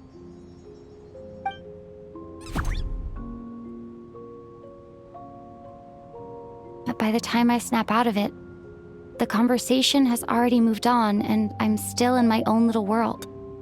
I'm trying to overcome this sense of detachment, but I really miss Paimon. I guess, in a way, she means the whole world to me. I bet she misses you when you're not there as well. Maybe you're her entire world too. I don't know if this will make you feel any better, but back when the water imps left Snezhnaya in droves, I also felt like the whole world was suddenly empty. I could be surrounded by people all smiling and having fun, and still feel completely separate from it. So, I totally understand how you feel. Later on, I started to think, maybe accepting the fact that our loved ones won't always be with us is something that takes a lifetime. All we can do is cherish their companionship from moment to moment. So, once we get out of here, you better hurry back to our side as fast as you can. You can't let your story end in regret. That's the trope I hate the most. Thank you. That's exactly what I needed to hear. But Vodyanitsa, if you hate goodbyes too, why didn't you leave with your people? That's just the choice I made. I used to regret it, but I don't anymore. Like I said before, singing is a water imp's primary mode of expression. It's how we convey our emotions. Our songs have echoed through this theater for hundreds of years, each one a story pieced together through moments of joy and sorrow. But does a story exist without someone to read it? To me, the answer is no. So I made the choice to stay. That way, there would still be someone left to sing these songs and listen to their stories. Otherwise, they could have been lost forever. Could you teach me how to understand your people's songs sometime? I want to be able to truly hear them, like Mr. Shram. A fan after my own heart. Thank you, Tonya. How about I sing something for you, and you tell me what you hear? Okay, I'll do my best.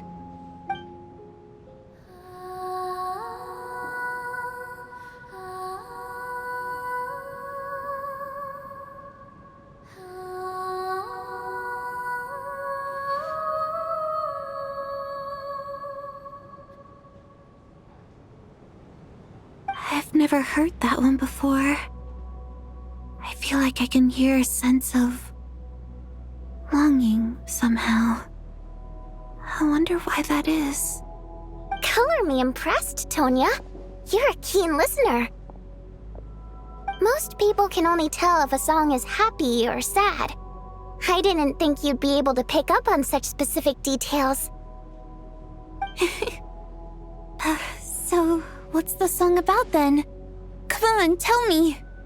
I've actually never performed this song in the theater before, because it has more of a ceremonial purpose for our people. It's not meant for the stage. It means something like, "May those we have lost watch over us, and follow this song back home in the night, so that we might be reunited once more."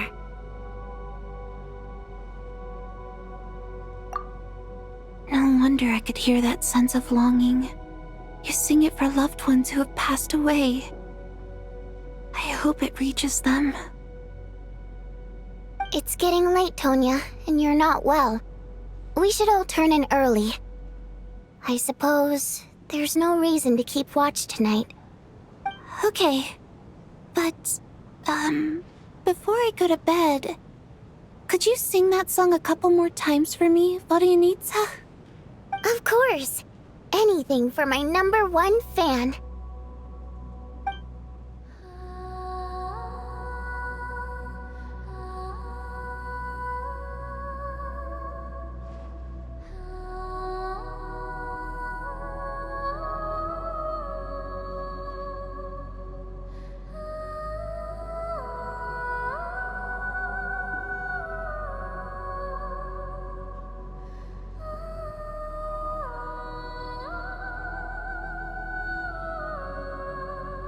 Once I get out of here, I definitely don't plan on ever coming back. But I guess that means I'll never get to hear Vodyanitsa sing again. That's a sad thought. Before I fall asleep, I should cherish this moment of companionship while it lasts.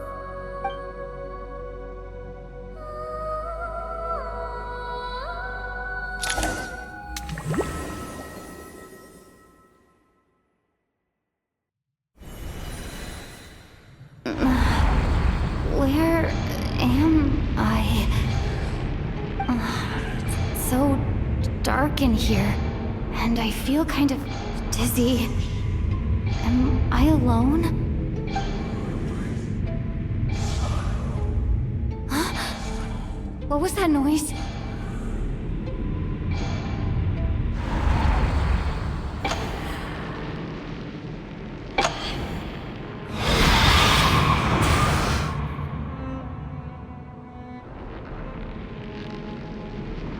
Return, O spirits. Fulfill your oath of protection.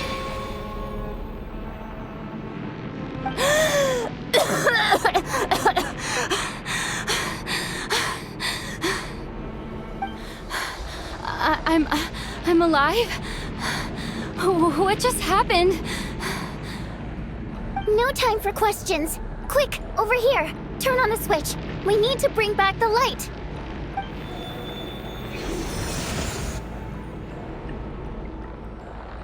All right, we're safe. The spirit just now is called Night Prayer. The light subdues her, but she'll attack without a second thought in the dark. Sort of. I know it's hard, but you can't let this place go dark, or she'll kill you again. Yep. Luckily, I was here to resurrect you. Otherwise, that'd have been a real bummer. A bit more than a bummer, I'd say. Wait, so you have the ability to resurrect people? Sure I do. I'm your guardian spirit after all. I specialize in soul recall. Oh, it's nice to meet you, by the way. Thanks. It's nice to meet you too. All right, there's no time to waste. The black mist is already catching up. We need to avoid it at Night Prayer at all costs. Come on, let's go. We need to reach the next switch before the place gets too dark. If we bring the light back, Night Prayer won't be able to get to us. Sweet, sweet light! It's back! Now that's a sight for Sora. Shh! It's Night Prayer. We need to move quick, but don't let her notice you.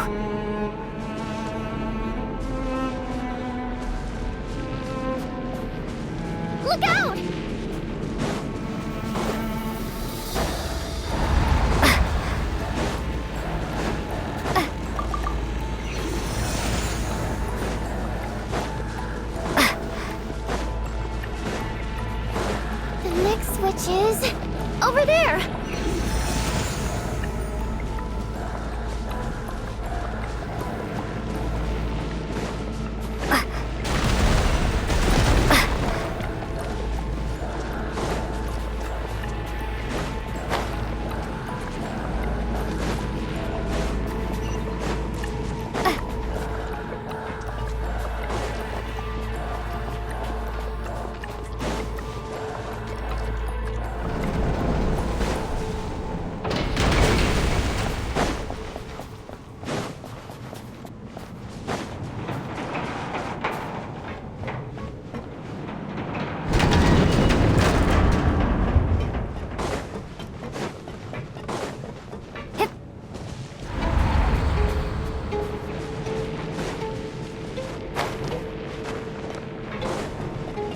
The switch is just up ahead!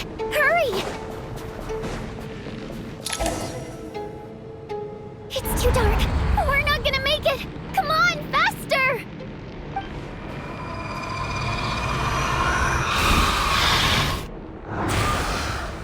Traveler! I won't let you die like this! Not on my watch!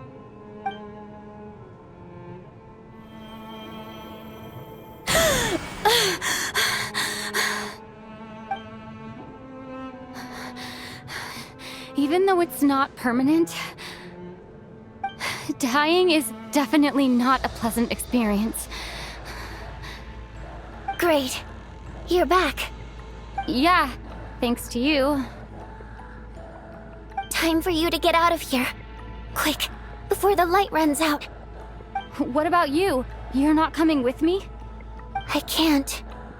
I've already been used up. A guardian spirit's skills are finite. I can only resurrect someone so many times. I might not look any different, but my essence has been exhausted. Now, I will slowly start to fade away. I can go no further. The black mist is where I belong. It's okay. Why didn't you tell me sooner? Because it wouldn't have changed anything. That knowledge would have just burdened you. And a guardian spirit's role is to protect. But... Go. Now, before it's too late. I already hear Night Prayer approaching.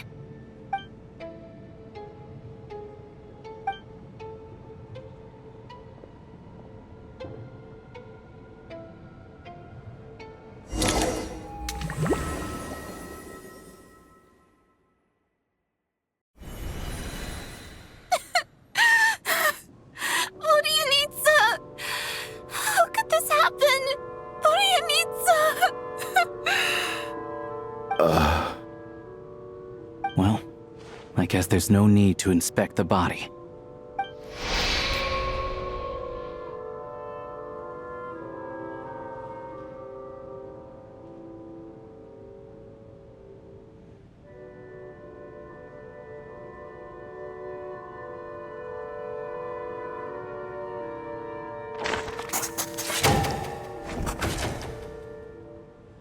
This wasn't supposed to happen. You lied to us, didn't you, Chuganov? You've been lying from the start.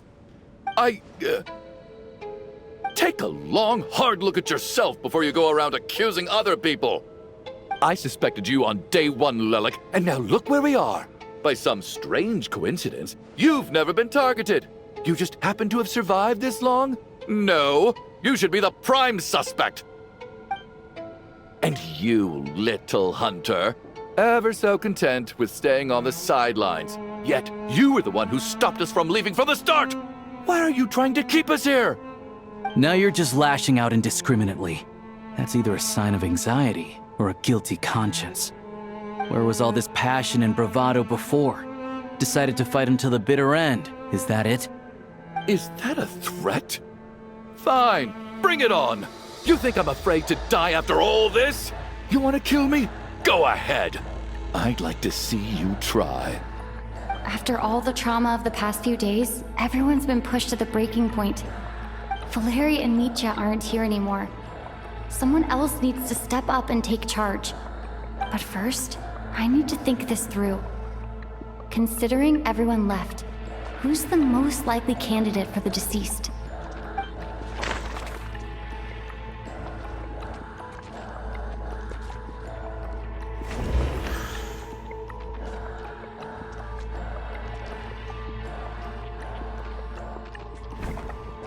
Of those who remain, the only person we've never met before is Tonya.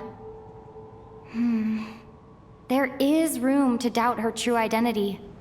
People are easily misled by first impressions. Now that I think about it, child sister was in fact a label I imposed on her due to my own assumptions. But Mr. Chuganov vouched for Tonya's identity yesterday, with basically no other possibilities left. Could it be...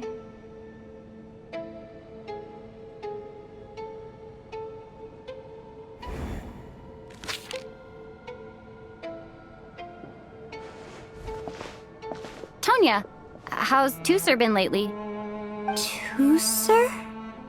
Your brother Ajax must have mentioned me in his letters home, right? Did he say anything about a blonde traveler? No. And my brother's name is Razik, not Ajax. Chuganov, looks like it's your turn to do some explaining. Yesterday you said you could vouch for Tonya. Why did you give us a false testimony? I knew you were behind this, Chuganov. You've been lying through your teeth from the start. Everything about you is fake, down to the wife and daughter you're always talking about. Your entire family man persona is a charade, isn't it? That night, when I infiltrated your place as Lelik, I noticed you were home alone. Didn't think much of it at the time, just thought everyone else was out. But thinking back on it now, that doesn't seem very likely. My guess is, you live alone, don't you? Even that was a lie? But why would he lie about having a family? Oh! Curses! Oh, why is there no end to this blasted snowstorm? If it would just stop! If it would just stop. I think I remember now. I know how I ended up here. It feels like a distant memory. But at the same time, it's just like it was yesterday.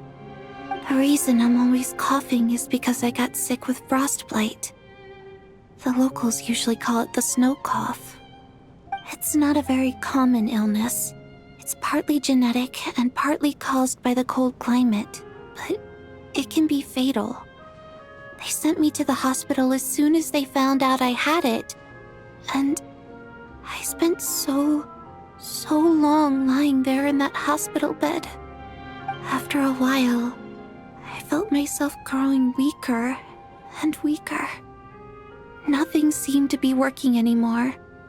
Neither the treatment that the doctors were giving me, nor the medicine my brother was brewing from frost fairy flower leaves. So one day, I told my brother that I wanted him to take me outside for once, so things could be like they used to, just for one day. I wanted to meet loads of friends, experience new things. He agreed. He snuck me out of the hospital, and we escaped. We got to the theater, bought tickets, and went inside. Oh, it was all so exciting. I remember the show very clearly. It was amazing. But I found myself getting sleepier and sleepier. Oh, Tonya. When I woke up, I couldn't find my brother anywhere, so I guessed he'd already left. But there's no way he'd leave me behind. So I decided to stay here and wait for him. At the time, I figured he'd probably gone to brew some more medicine for me. I was planning to chew him out for abandoning me when he got back. Tonya, it sounds like by then you'd already... Yeah, I know.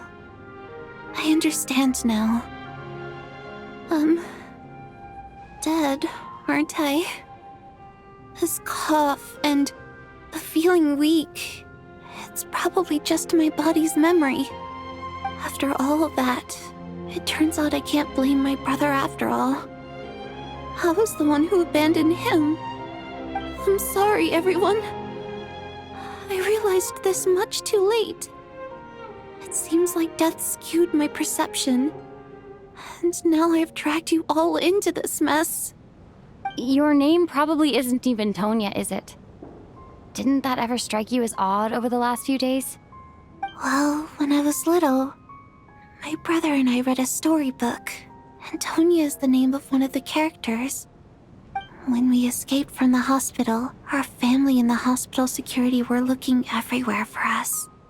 So when you first approached me and said my brother had sent you, and called me Tonya, I thought he must have chosen a fake name that only the two of us would know.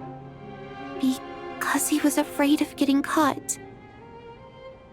Now, it seems like that was just wishful thinking. At least your memory of death isn't painful. That is a small comfort. Now it's your turn, Chuganov. Talk to us. I believe no lie is ever told without a reason. You're right. I was lying. I happened to know that the Harbinger child and his sister Tonya managed to get tickets, so I lied to you and pretended I knew them. And yes, I was lying about my family too. The truth of the matter is, I lost them a long time ago. I just refused to accept reality. And now I've spent the second half of my life living a lie. I'm a joke. My daughter's name was Iskra. And before you ask, yes, Iskra, as in Iskra Manufacturing Plant. She also died from the snow cough. She was just 6 years old. If she were still alive today, she'd be around the same age as little Tonya here. After Iskra passed, my wife couldn't bear to face those memories either. So she chose to start a new life without me. One day when I came home from work and saw the empty room, I felt like I couldn't breathe. Subconsciously, I started to imagine that they were still there. I soon discovered that this was the only thing that made me feel any better, so I just embraced the delusion. Nothing more than a pathetic means of escapism, I know. But at least it's not a crime. So explain your false testimony then.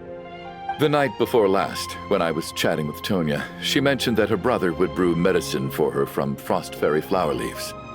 Combined with her various symptoms, I suddenly understood everything, including the fact that she was deceased. The snow cough used to be an incurable illness. I would pick frost fairy flower leaves to brew medicine for Iskra too. It took hours and hours on the stove. But the year after my daughter passed away, the jester of the Fatui announced that a cure for frost blight, also known as the snow cough, had finally been developed. It turned out that all previous treatments were completely ineffective. No better than random concoctions. That was the final straw for me. I just couldn't take it anymore. Just one more year. One more year, and everything would have been okay. So, more than anyone, I know full well that in this day and age, no one in their right mind would still be using frost flower leaves to brew medicine for the snow cough. Poor Miss Tonya, therefore, had to have been from an era when snow cough was still a terminal illness. So, you projected your daughter onto her? Even though you knew she was one of the dead? That doesn't make any sense. You knew she was already dead. What did you hope to achieve by protecting her? I I just don't believe in your crackpot theories, nor do I approve of your actions. How can you just declare a living person dead and throw them out into that snowstorm? Nitya's gone. My good buddy Shram's gone. And now it's Tonya's turn, isn't it? The others I can make my peace with, but little Miss Tonya, here she is, standing right in front of us, alive and breathing, and fighting her own battles. Yet you're quite happy to say she's dead? I just want her to live. Once this snowstorm is over, the very moment it stops, I'm going to march out that door and find someone who can fetch the very best medicine for her snow cough. I'll be damned if I'm gonna let you cast her out into the snowstorm before I have the chance to cure her. Not again! Not this time! Not when the cure is right within our grasp! I'd never be able to forgive myself. Mr. Chuganov, stop. I can't let you do this. Tonya. By the sounds of it, you've known I was dead since the night before last, right? I really liked Mr. Valeri, Mr. Mitya, and Miss Vodyanitsa. And now they're all dead because of me. I'm not happy about that. The reality is, you've been trying to fight your own demons through me. But all you've really done is trap me inside your delusion along with you. No! Listen to me. I want to save you. I do! Well, at this point, I'm quite sure that I'm dead. I don't need to be saved. The time I got to spend with all of you is more than enough for me. Despite all the bad things that kept happening, I got to meet so many interesting people and spend so many days and nights by your side. Since the day I escaped that hospital until now, this has been an adventure I never even dared to dream of. I'm very fond of you all. If it were only possible, I'd trade my soul to bring back the ones who died. If it meant things didn't have to end like this. And that's why I'm not fond of you at all, Mr. Chuganov. I'm sorry. It's them that you owe an apology to, sir. Not me. Well then, I suppose this is it. It's time for my adventure to end. I've caused enough trouble. You're leaving already? It's still early. Don't you want to stay a little longer? No thank you. Oh, and by the way, my name is Patoshka. It was nice meeting you all. Feels strange that we're only being properly introduced now that it's time to say goodbye. Patoshka.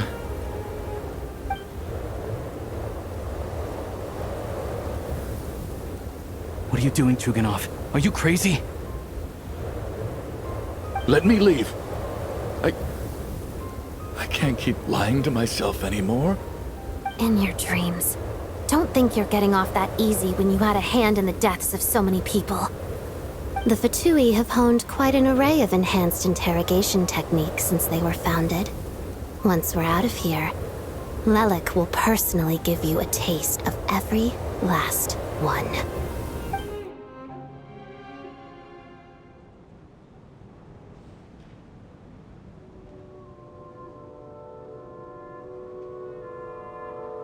I think we should leave. I doubt this snowstorm is ever going to stop. For all we know, this storm might have destroyed all of Snezhnaya by now. Maybe even the whole world. Wait, we finally solved the mystery of the haunted theater today. Maybe let's at least try to enjoy tonight? Fair enough. I don't particularly feel like dying in Chuganov's company anyway. And yet you won't let me die first. Hey, Chuganov, on a serious note, if we do make it out of here, you should close down that factory of yours. A lot of people are freezing thanks to you. Is this really the time to be discussing my factory? All right, fine. I'll shut it down. Doesn't matter to me anymore. Am I hearing things? Or was that a knock at the door?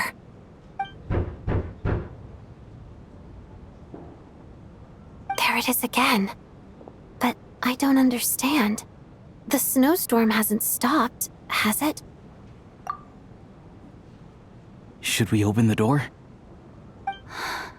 Is this it? Is this nightmare finally over? If the last few days are anything to go by, I probably shouldn't be getting my hopes up.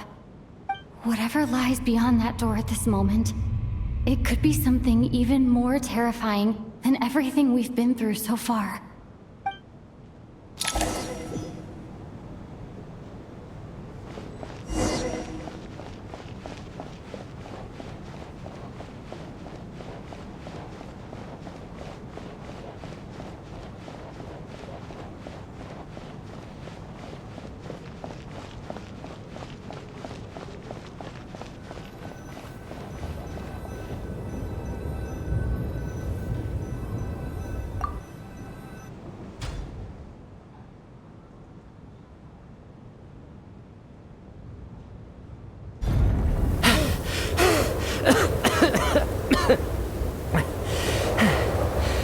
Hey everyone, I'm back. How are you doing? Feeling any better? Much better, thanks. Whew, it is so good to have you guys here. I was a little worried that the theater would be empty by the time I got back. Let me see. Tonya and Vodyanitsa are missing, which means... Vodyanitsa died last night. And then you discovered that Tonya was the other dead person. Am I right? Not Tonya. Pitashka. First, tell us how you made it back here. Given the conditions outside, no one should be able to return alive.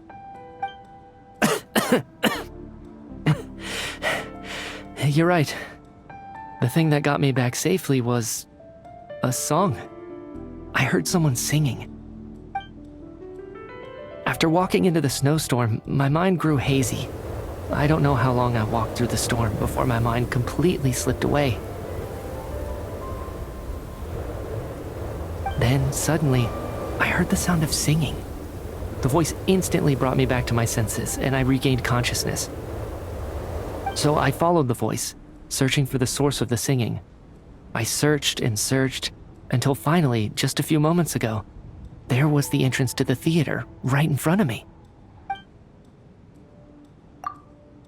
I've actually never performed this song in the theater before, because it has more of a ceremonial purpose for our people. It's not meant for the stage. It means something like, "May those we have lost watch over us, and follow this song back home in the night, so that we might be reunited once more." That must have been Vodyanitsa's Requiem. Who knew it actually worked? That song is meant to guide the souls of the dead. Mitya, that must mean that you... Huh. No kidding. Huh, seemed like I guessed right then. This is what I've been so desperate to tell you about. When I first stepped out of the theater, I was still quite lucid. My memory of it is still pretty intact. I remember the outside world being completely different than what I'd expected. It was like this was a world where only the snowstorm existed. There wasn't a trace of any humans or buildings ever having been there. I don't know how else to describe it, except to say that it just didn't seem like the real world. And as for the Requiem, if I was guided here by Vodyanitsa's song, it can only mean that I must already be dead. And this is my soul, not my body. But I didn't experience a clear moment of death while I was out there. Nor do I feel any different now than before I walked into the snowstorm. You don't seem any different to me either. In fact, this is something I've been wondering about for a while now. If souls aren't physical, shouldn't they lack tangible form? Both Shram and Pitashka were clearly deceased, and yet their souls didn't look or feel like ghosts at all. They were visible, tangible, no different than you or me. This raises a truly terrible thought. Is that really what Mitya is suggesting?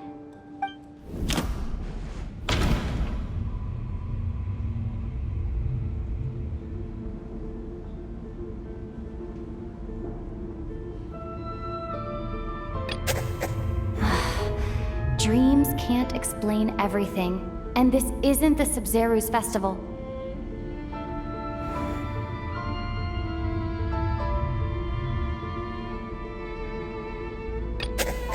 Nietzsche said, the outside is a world where only the snowstorm exists.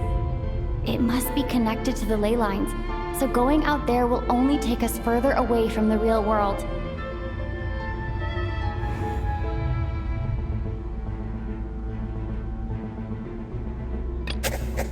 The Requiem calls to the souls of the dead. This is proof that Mitya is dead and has not been resurrected. Mitya's soul was summoned back by the Requiem, confirming that he is indeed already dead. And yet, he looks no different from us. Of course, if even the long deceased like Mr. Schramm can blend in with us undetected, then maybe we've all been dead from the very start. And all of us are now souls wandering the theater.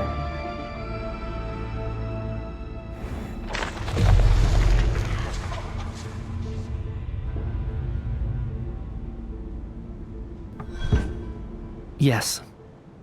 I think that this is probably the afterlife. What did you say?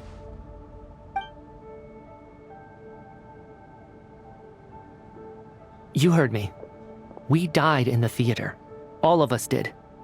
But due to an obstruction in the theater's ley lines, our souls are trapped here, while an endless, infinite snowstorm rages outside. It's ironic, really. All that time, we were working so hard to figure out who the deceased among us were, when the truth was, we were all deceased.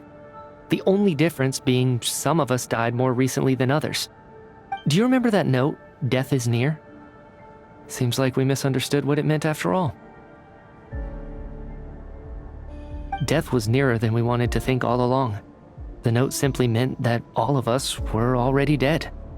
So all our attempts to survive, our search for the deceased, it was all for nothing? Hard to say. At the very least, we helped 2 lost souls find clarity and go to where they belong. The presence of those 2 is probably what caused our souls to be drawn in by the ley lines. In which case, the deaths we've awoken to over the past few days were just souls returning to the ley lines for good. If what you're saying is true, doesn't that make us the lost souls now? Huh, no wonder.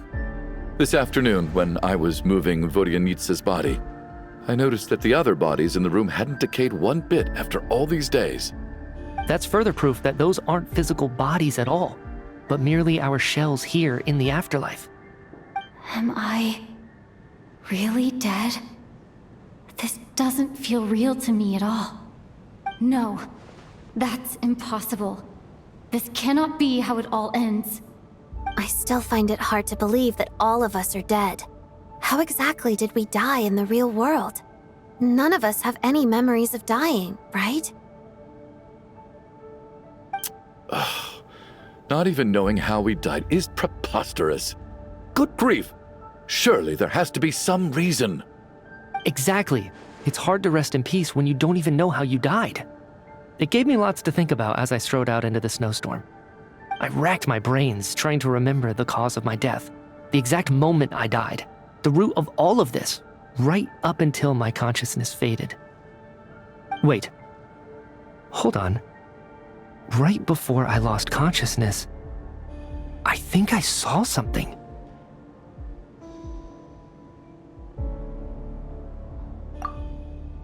I can't remember.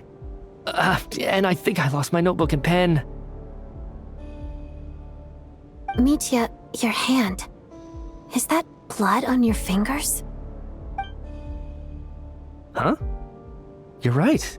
There's blood on the fingertips of my right hand. Looks like it's already dried.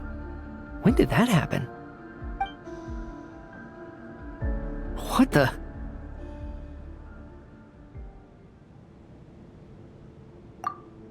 I guess this was what I saw.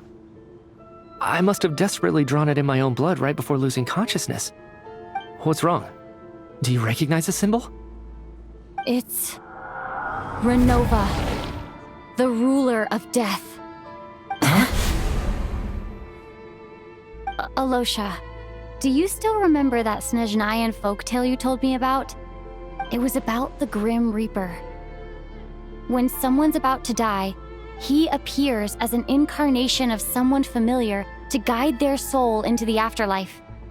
And as soon as you recognize his face, your life is over. I heard a similar tale when I was little. You think the Grim Reaper in this story refers to the ruler of death you mentioned? That's right. In which case, death is near could also mean that the Grim Reaper is here, disguised in a familiar form. Death, the deceased, and the Grim Reaper? So it's a triple entendre. When I first saw this note, I thought it contradicted the investigation report. But now it seems like that was the whole intention. So the Grim Reaper deliberately misled us. Then, we started suspecting each other and searched for the deceased while they hid in plain sight. By that logic, the one person most likely to be the Grim Reaper incarnate is...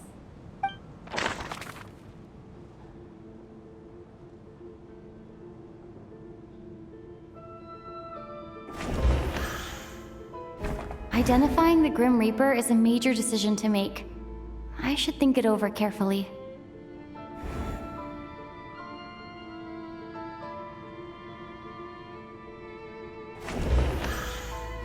Identifying the Grim Reaper is a major decision to make. I should think it over carefully. Identifying the Grim Reaper is...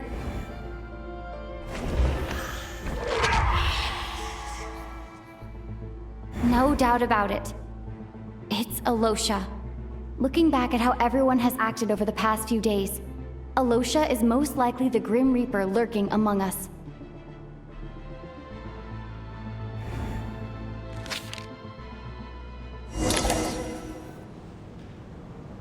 Is it you, Alosha? You were the first to discover the investigation report, and you had plenty of time to slip the note inside to mislead us. So? Surely you can't suspect me based on that alone. What if someone else found the investigation report first, slipped the note inside, and then put it back without telling anyone? There's no denying it. The note could easily have been slipped in much earlier than it was discovered. That's not all. I've also noticed that, although on the surface, Valeri, Mitya, and sometimes I were the ones taking charge of the situation, looking back now, even though you didn't say much, you were always subtly guiding everyone from the sidelines. What do you mean? You were the one who emphasized how dangerous it was outside and insisted we all stay here. It was also you who suggested that we all sleep in the same place. And earlier today, you tried to convince Patashka to stay. I don't understand why, but it was out of character. So, you didn't understand my intentions, and now you're assuming the worst. Seems pretty unreasonable if you ask me. He still won't admit it? Fine. Let's see how he responds to the most damning evidence of all. The biggest question I have right now is, if the Grim Reaper is impersonating Alosha, then where's the real Alosha? When did they switch?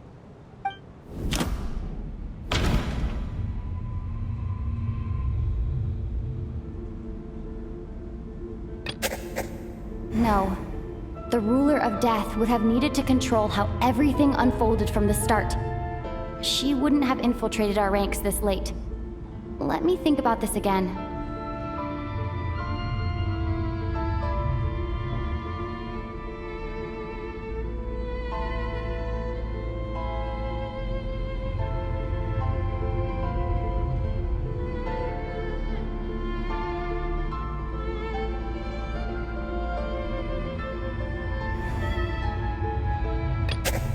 No.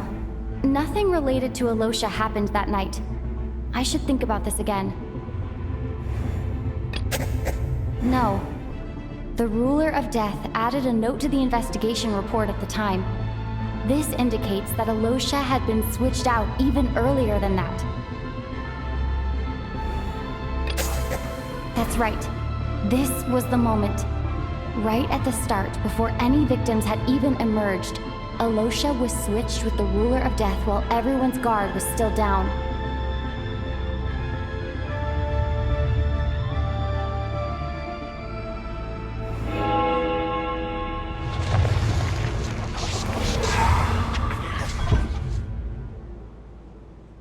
When all this began, right after the performance ended and the snowstorm began to pick up, no one suspected anything unusual.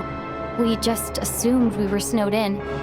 It wasn't until we discovered the bodies the morning after that we realized something out of the ordinary was going on. But it's clear now that the oddities actually started earlier than that, when Dimov walked into the snowstorm and never came back. Right. So Mr. Dimov was the first victim, not Sobolova and Torgov. And if we pinpoint that moment as the beginning of this incident, then one thing becomes clear. Alosha, you are the only person who walked into the snowstorm and came back without the help of Vojanitsa's Requiem. More precisely, Alosha never came back at all. The one who came back was the Grim Reaper. Not bad. Well, since you've backed me into a corner, I suppose there's no point in keeping up the act anymore. Alosha? You're the Grim Reaper? I am no such tired cliché. Mortals should address me as the ruler of death.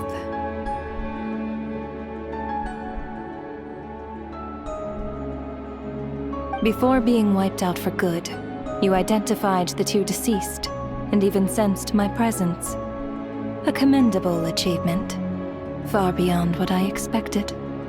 I heard you can ferry souls. Those deaths each night. Were they your doing? Your initial conclusion was correct.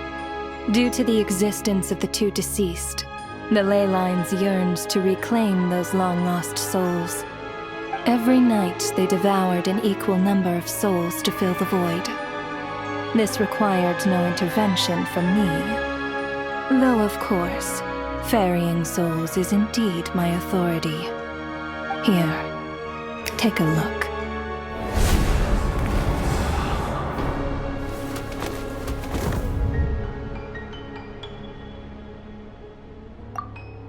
What are you doing?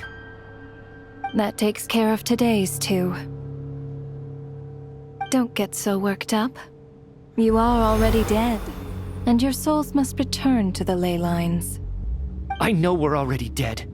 You murdered us, didn't you? Murdered? No. Murder is when mortals usurp my authority. Death is my jurisdiction. If I require someone to die, I need not resort to such laborious methods as murder. You simply met the criteria to trigger my curse of death.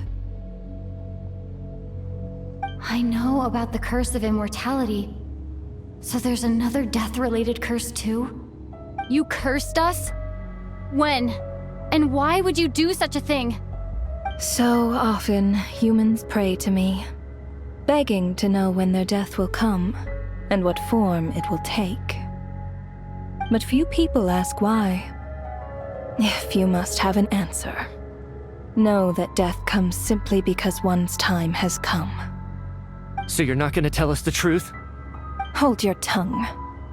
By all rights, you shouldn't even be allowed to speak with me. Those angels from the past are to blame for the reckless renovation of the ley lines here. It's made my work on this occasion infuriatingly complicated. Work? So trapping us here, making us watch our friends die, that's just another day at work for you? You clearly have a lot of questions.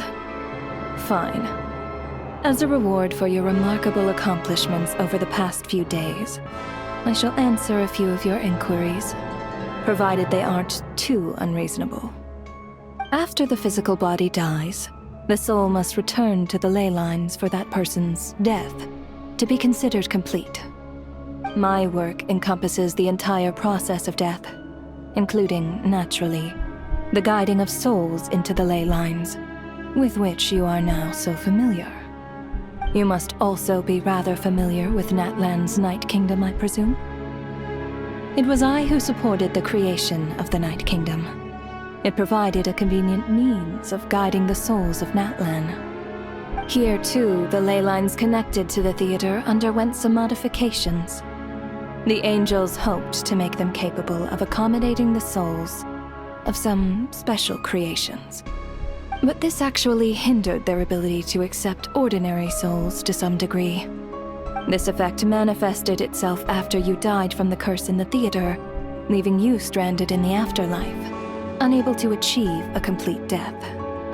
But if souls who die from the curse of death fail to return to the ley lines within a short window of time, they will miss their chance for good. Then, they will remain forever suspended between life and death, no longer subject to the authorities of either. So if you don't resolve this matter soon, and see all our souls return to the ley lines before long, we'll escape your control. Nitya is sharp. This must be what Renova was worried might happen, and the reason she got involved to begin with. But if you have the authority to guide souls, why didn't you just show yourself and get it over with? Why hide among us in the form of Alosha? You seek to understand the mind of a god. Very well. I'll tell you. This is a theater, and I decided I wanted to watch a show about death. That's why I encouraged you to take the events to the stage. I found myself getting quite immersed. I suppose the entertainment you provided makes up for all the trouble you've caused me by being so defiant in the face of death. There. Are you happy with my answer? Can't say I am. Really? But it fits the stereotypes you humans have about gods. Just moments ago, you were complaining about how infuriatingly complicated your work here has been. Work is work, I get it. There are times when it's a huge pain, but you just have to get it done, right? That's a rather unique perspective for a human. You are in fact correct. There is a pain point in this case. Due to the obstruction in the theater's ley lines, there is a hard limit on the number of souls they can receive each day, making it impossible for me to ferry all your souls at once. Revealing my identity too soon would inevitably have led to futile resistance, and there was a risk that any souls who chose to run would disappear. Then there was the issue of the 2 lost souls you called the deceased. The way you resolved that quandary was all part of my design. That's what I don't understand. If all of us were souls of the dead, what made their presence among us special? For centuries, they have refused to return to the ley lines, exploiting the issues created by the angel civilization to resist being drawn in. Centuries of obsession accumulated during this process. You may think of this obsession as the resentment of the dead, and in this quantity, it was a bomb that could have detonated at any moment. It reached the point where I could not afford to leave it unchecked. But the only way to fix it was to help them acknowledge their own deaths, make peace with their regrets, and willingly walk into the snowstorm. Only then, with my guidance, could they finally return to the ley lines. Otherwise, you would not like to know what the consequences would have been. I vaguely remember seeing Patashka, but in the most terrifying form. Was that in a dream? Is that what would have become of her if she hadn't returned to the ley lines? I see your dreams brought you many revelations. So you see, death in fact grants wisdom to mortals. Souls connect to all things in the world and see the chain of cause and effect between them. It's nothing unusual. Anyway, giving psychological counseling to lost souls is not my strong suit. That is more of an angel's role. It was something I could not resolve directly using my authority, so I decided it was easier to leave the bomb defusal to you. Meanwhile, of course, their presence caused the souls of other members of your party to return to the ley lines each night. From where I stand, that was killing two birds with one stone. As both issues slowly resolved one another without me having to lift a finger, all I had to do was stay close by and keep the situation under control. Then use my authority to wrap things up at the end. And, of course, while I was at it, I thoroughly enjoyed watching this drama, dealing with death from a mortal perspective, play out on the stage. Sounds like you had it all figured out, Grim Reaper. I just did the math. You said there's a hard limit to the number of souls the ley lines here can receive each day. It's 2, isn't it? That much is obvious, even to a fool. It's time to review this whole affair. If the ley lines can only take in 2 people per day, I need to go over the deaths from these past few days again.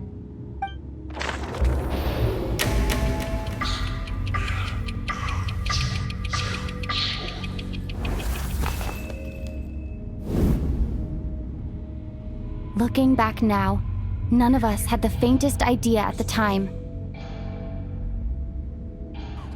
From the moment the staff member named Demoff walked into the snowstorm, the incident had already begun.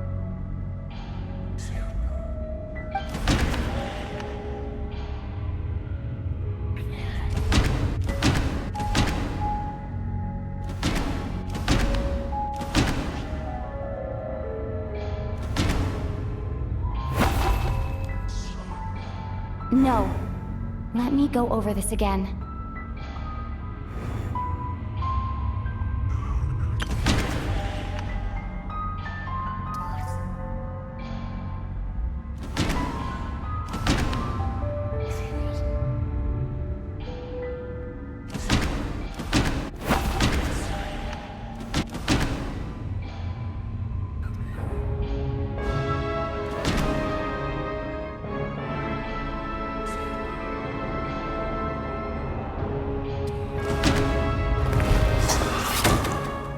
Alosha was the second to walk into the snowstorm after Demoff to investigate.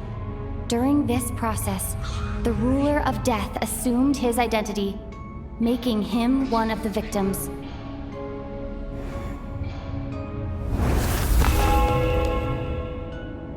During our first night in the theater, everyone was caught up in the novelty of it all.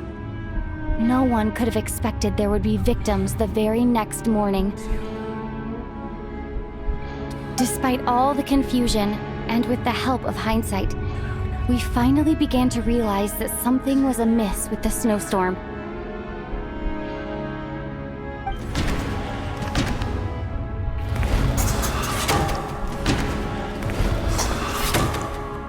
The ley lines devoured Torgov and Sobolova on the first night. At the time, we thought this might be a murder case connected to Lelek.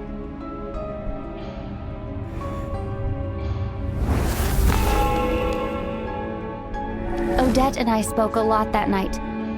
3 people were on watch, but in the morning, we discovered that someone had fallen victim all the same.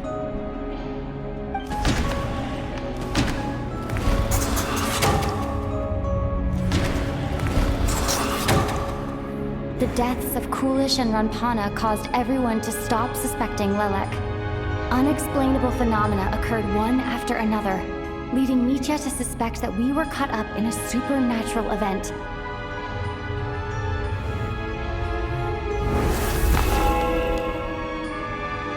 Later, we discovered that there seemed to be an extra person among us, and subsequently discovered the existence of the deceased.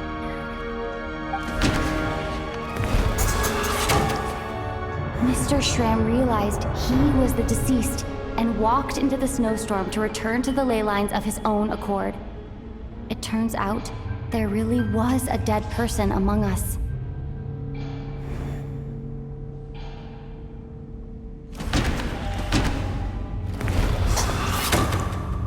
We thought it was all over, but Mr. Valeri's death was a rude awakening for everyone. Once again, the ley lines consumed him during the night. A lot happened today. Mr. Valeri's death led us to discover the connection between the number of deceased and the number of victims during the night.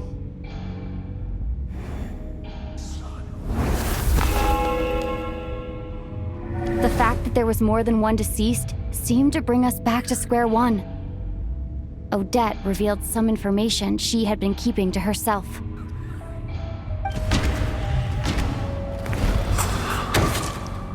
Vodyanitsa was swallowed by the ley lines in her sleep, but the requiem she sang before falling asleep was quite a game changer.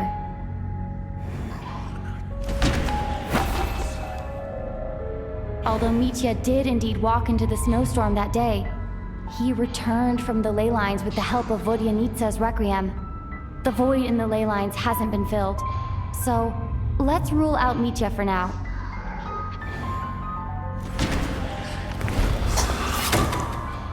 As it happened, Katashka filled the void left by Mitya's return from the ley lines by walking into the snowstorm this morning.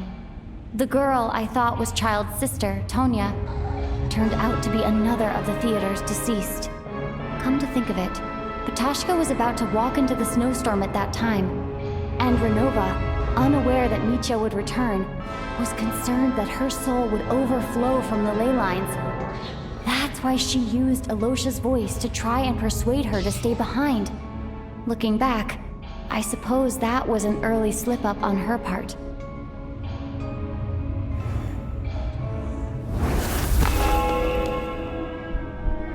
No one could have expected anyone who walked into the snowstorm to return.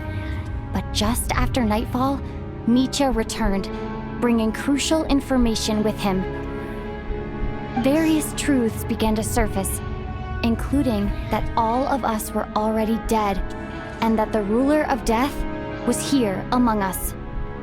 Then, after revealing her true form, Renova callously claimed 2 souls.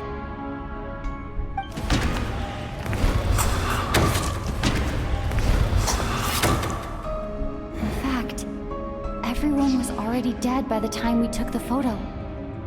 And in the days since, we've experienced many more partings in the afterlife. Now, only Mitya and I remain. And the true culprit behind everything still stands before us. In Mitya's eyes, I see the same anger and frustration that I feel.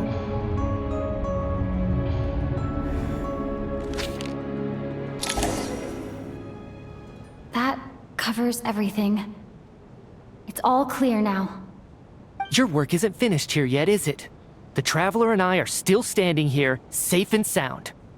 The Water Imp's song threw things off a little, but it is of no consequence.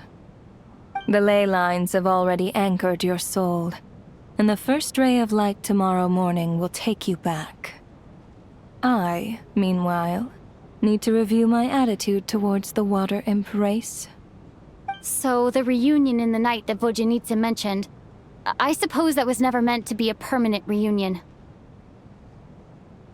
That just leaves you, Traveler. My power only allows me to temporarily separate your soul from your body. The ley lines of Tevat would not accept you, and your soul is firmly anchored to your body by your will. For a descender like you, who is not bound by Tevat's rules, your death can only be brought through the most violent of means, such as directly destroying either your body or soul. I have no interest in involving myself with Descenders, for now. Although, this may change if Asmodee remains missing, or you insist on interfering with our affairs. One last question then. All our struggles and sacrifices here, they were meaningless from the very beginning, weren't they? Death abides no reason. Besides, what you call sacrifice is merely a concept created by humanity. To me, it is nothing more than a self-indulgent charade in the face of death. Mere mortals fantasizing that their actions could reclaim something from my grasp. A truly laughable idea.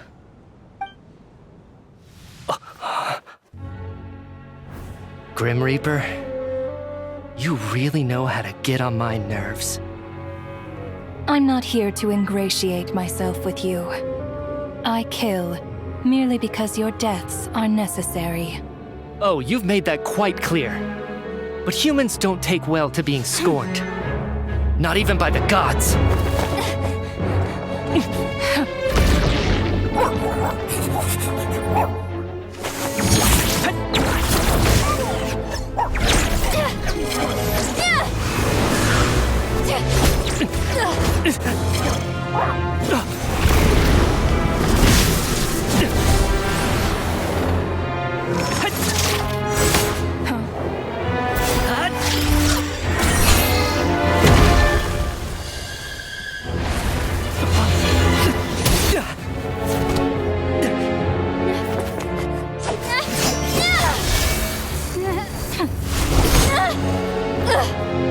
This is futile.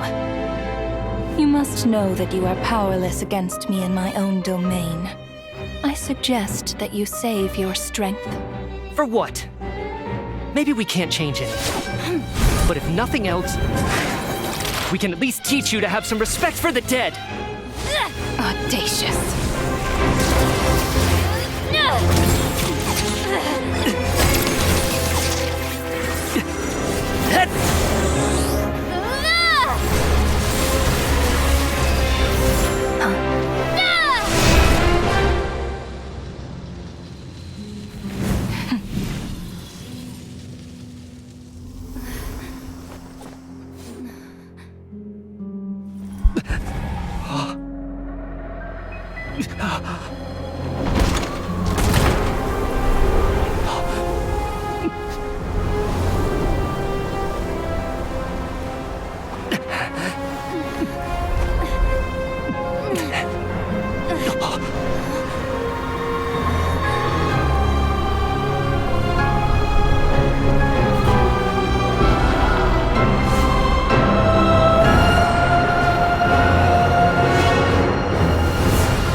How are you holding up, Odette? What happened to me? How much do you remember? What do you mean? Is the performance over? I can't seem to recall what happened. Has Odette already forgotten?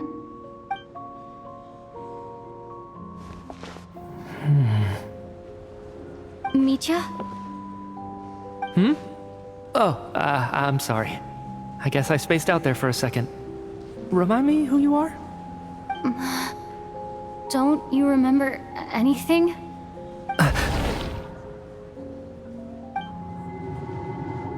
Yeah, I remember now, comrade. Looks like we guessed right. Just like me when Odette found me at the Armory Palace, for some reason, everyone killed by the Ruler of Death eventually came back to life. Just with one catch. They forgot what happened while they were dead. Odette and the others have already forgotten everything. Why were you able to remember this time? Could this be the reason? You said this is the Ruler of Death's symbol, right? I don't see anything there. You don't? Huh. Okay, I guess that makes sense. I carved this into my hand in the afterlife. so it's not visible in the physical world. Does that mean I carved this symbol into my soul? What an unsettling thought. Still, at least I get to remember what happened. I suppose it's a blessing in disguise. What about you, though? The ruler of death mentioned that you're a descender? Is that why you can remember? A full explanation would get complicated very quickly, but that's essentially it. Well then, now that it's all over, let's figure out what we've learned. The first thing I notice is that everything here is precisely as we left it, right before our deaths. This confirms that time passes differently in the afterlife than in the real world. They say that right before death, time slows down and your whole life flashes before your eyes. That must be how you know you have one foot in the afterlife by that point. Anyway, clearly the few days we spend in the afterlife probably only amounted to a few short minutes in the real world. This also aligns with previous reports of widespread temporary memory loss among the Armory Palace personnel. Now it seems likely that those were all brief deaths caused by the Grim Reaper's so-called curse of death. To those unaware of the truth, dying and coming back to life must feel similar to a short bout of catatonia. This leaves me with a couple big questions. What are the conditions that trigger this so-called curse of death? And why are we resurrected after we die? If nothing else, I think it shows that killing us wasn't her ultimate goal. We still don't know her true reasons for subjecting us to death. Right. This time only got complicated because of the situation with the theater's ley lines. That's why she had to approach it differently. If the previous incidents of amnesia among the researchers are anything to go by, killing us is usually a pretty routine matter.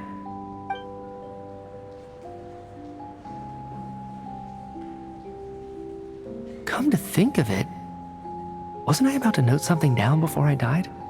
I can't remember what it was, but I think it was something related to my research project. Sorry, Traveler. I'll catch up with you again later. Right now, I have to make a trip back to the Armory Palace. Ma'am, if I may, no one of your description has ever shown up in my investigations into Mr. Mitia's friends. Yet, you two seem very familiar with each other. Could you perhaps tell me where he was in such a rush to get to? And, by the way, have we ever crossed paths? Forgive the presumptuousness, but I feel a vague and indescribable sense of familiarity about you. I can explain everything. Could you help me gather everyone in the theater in one place?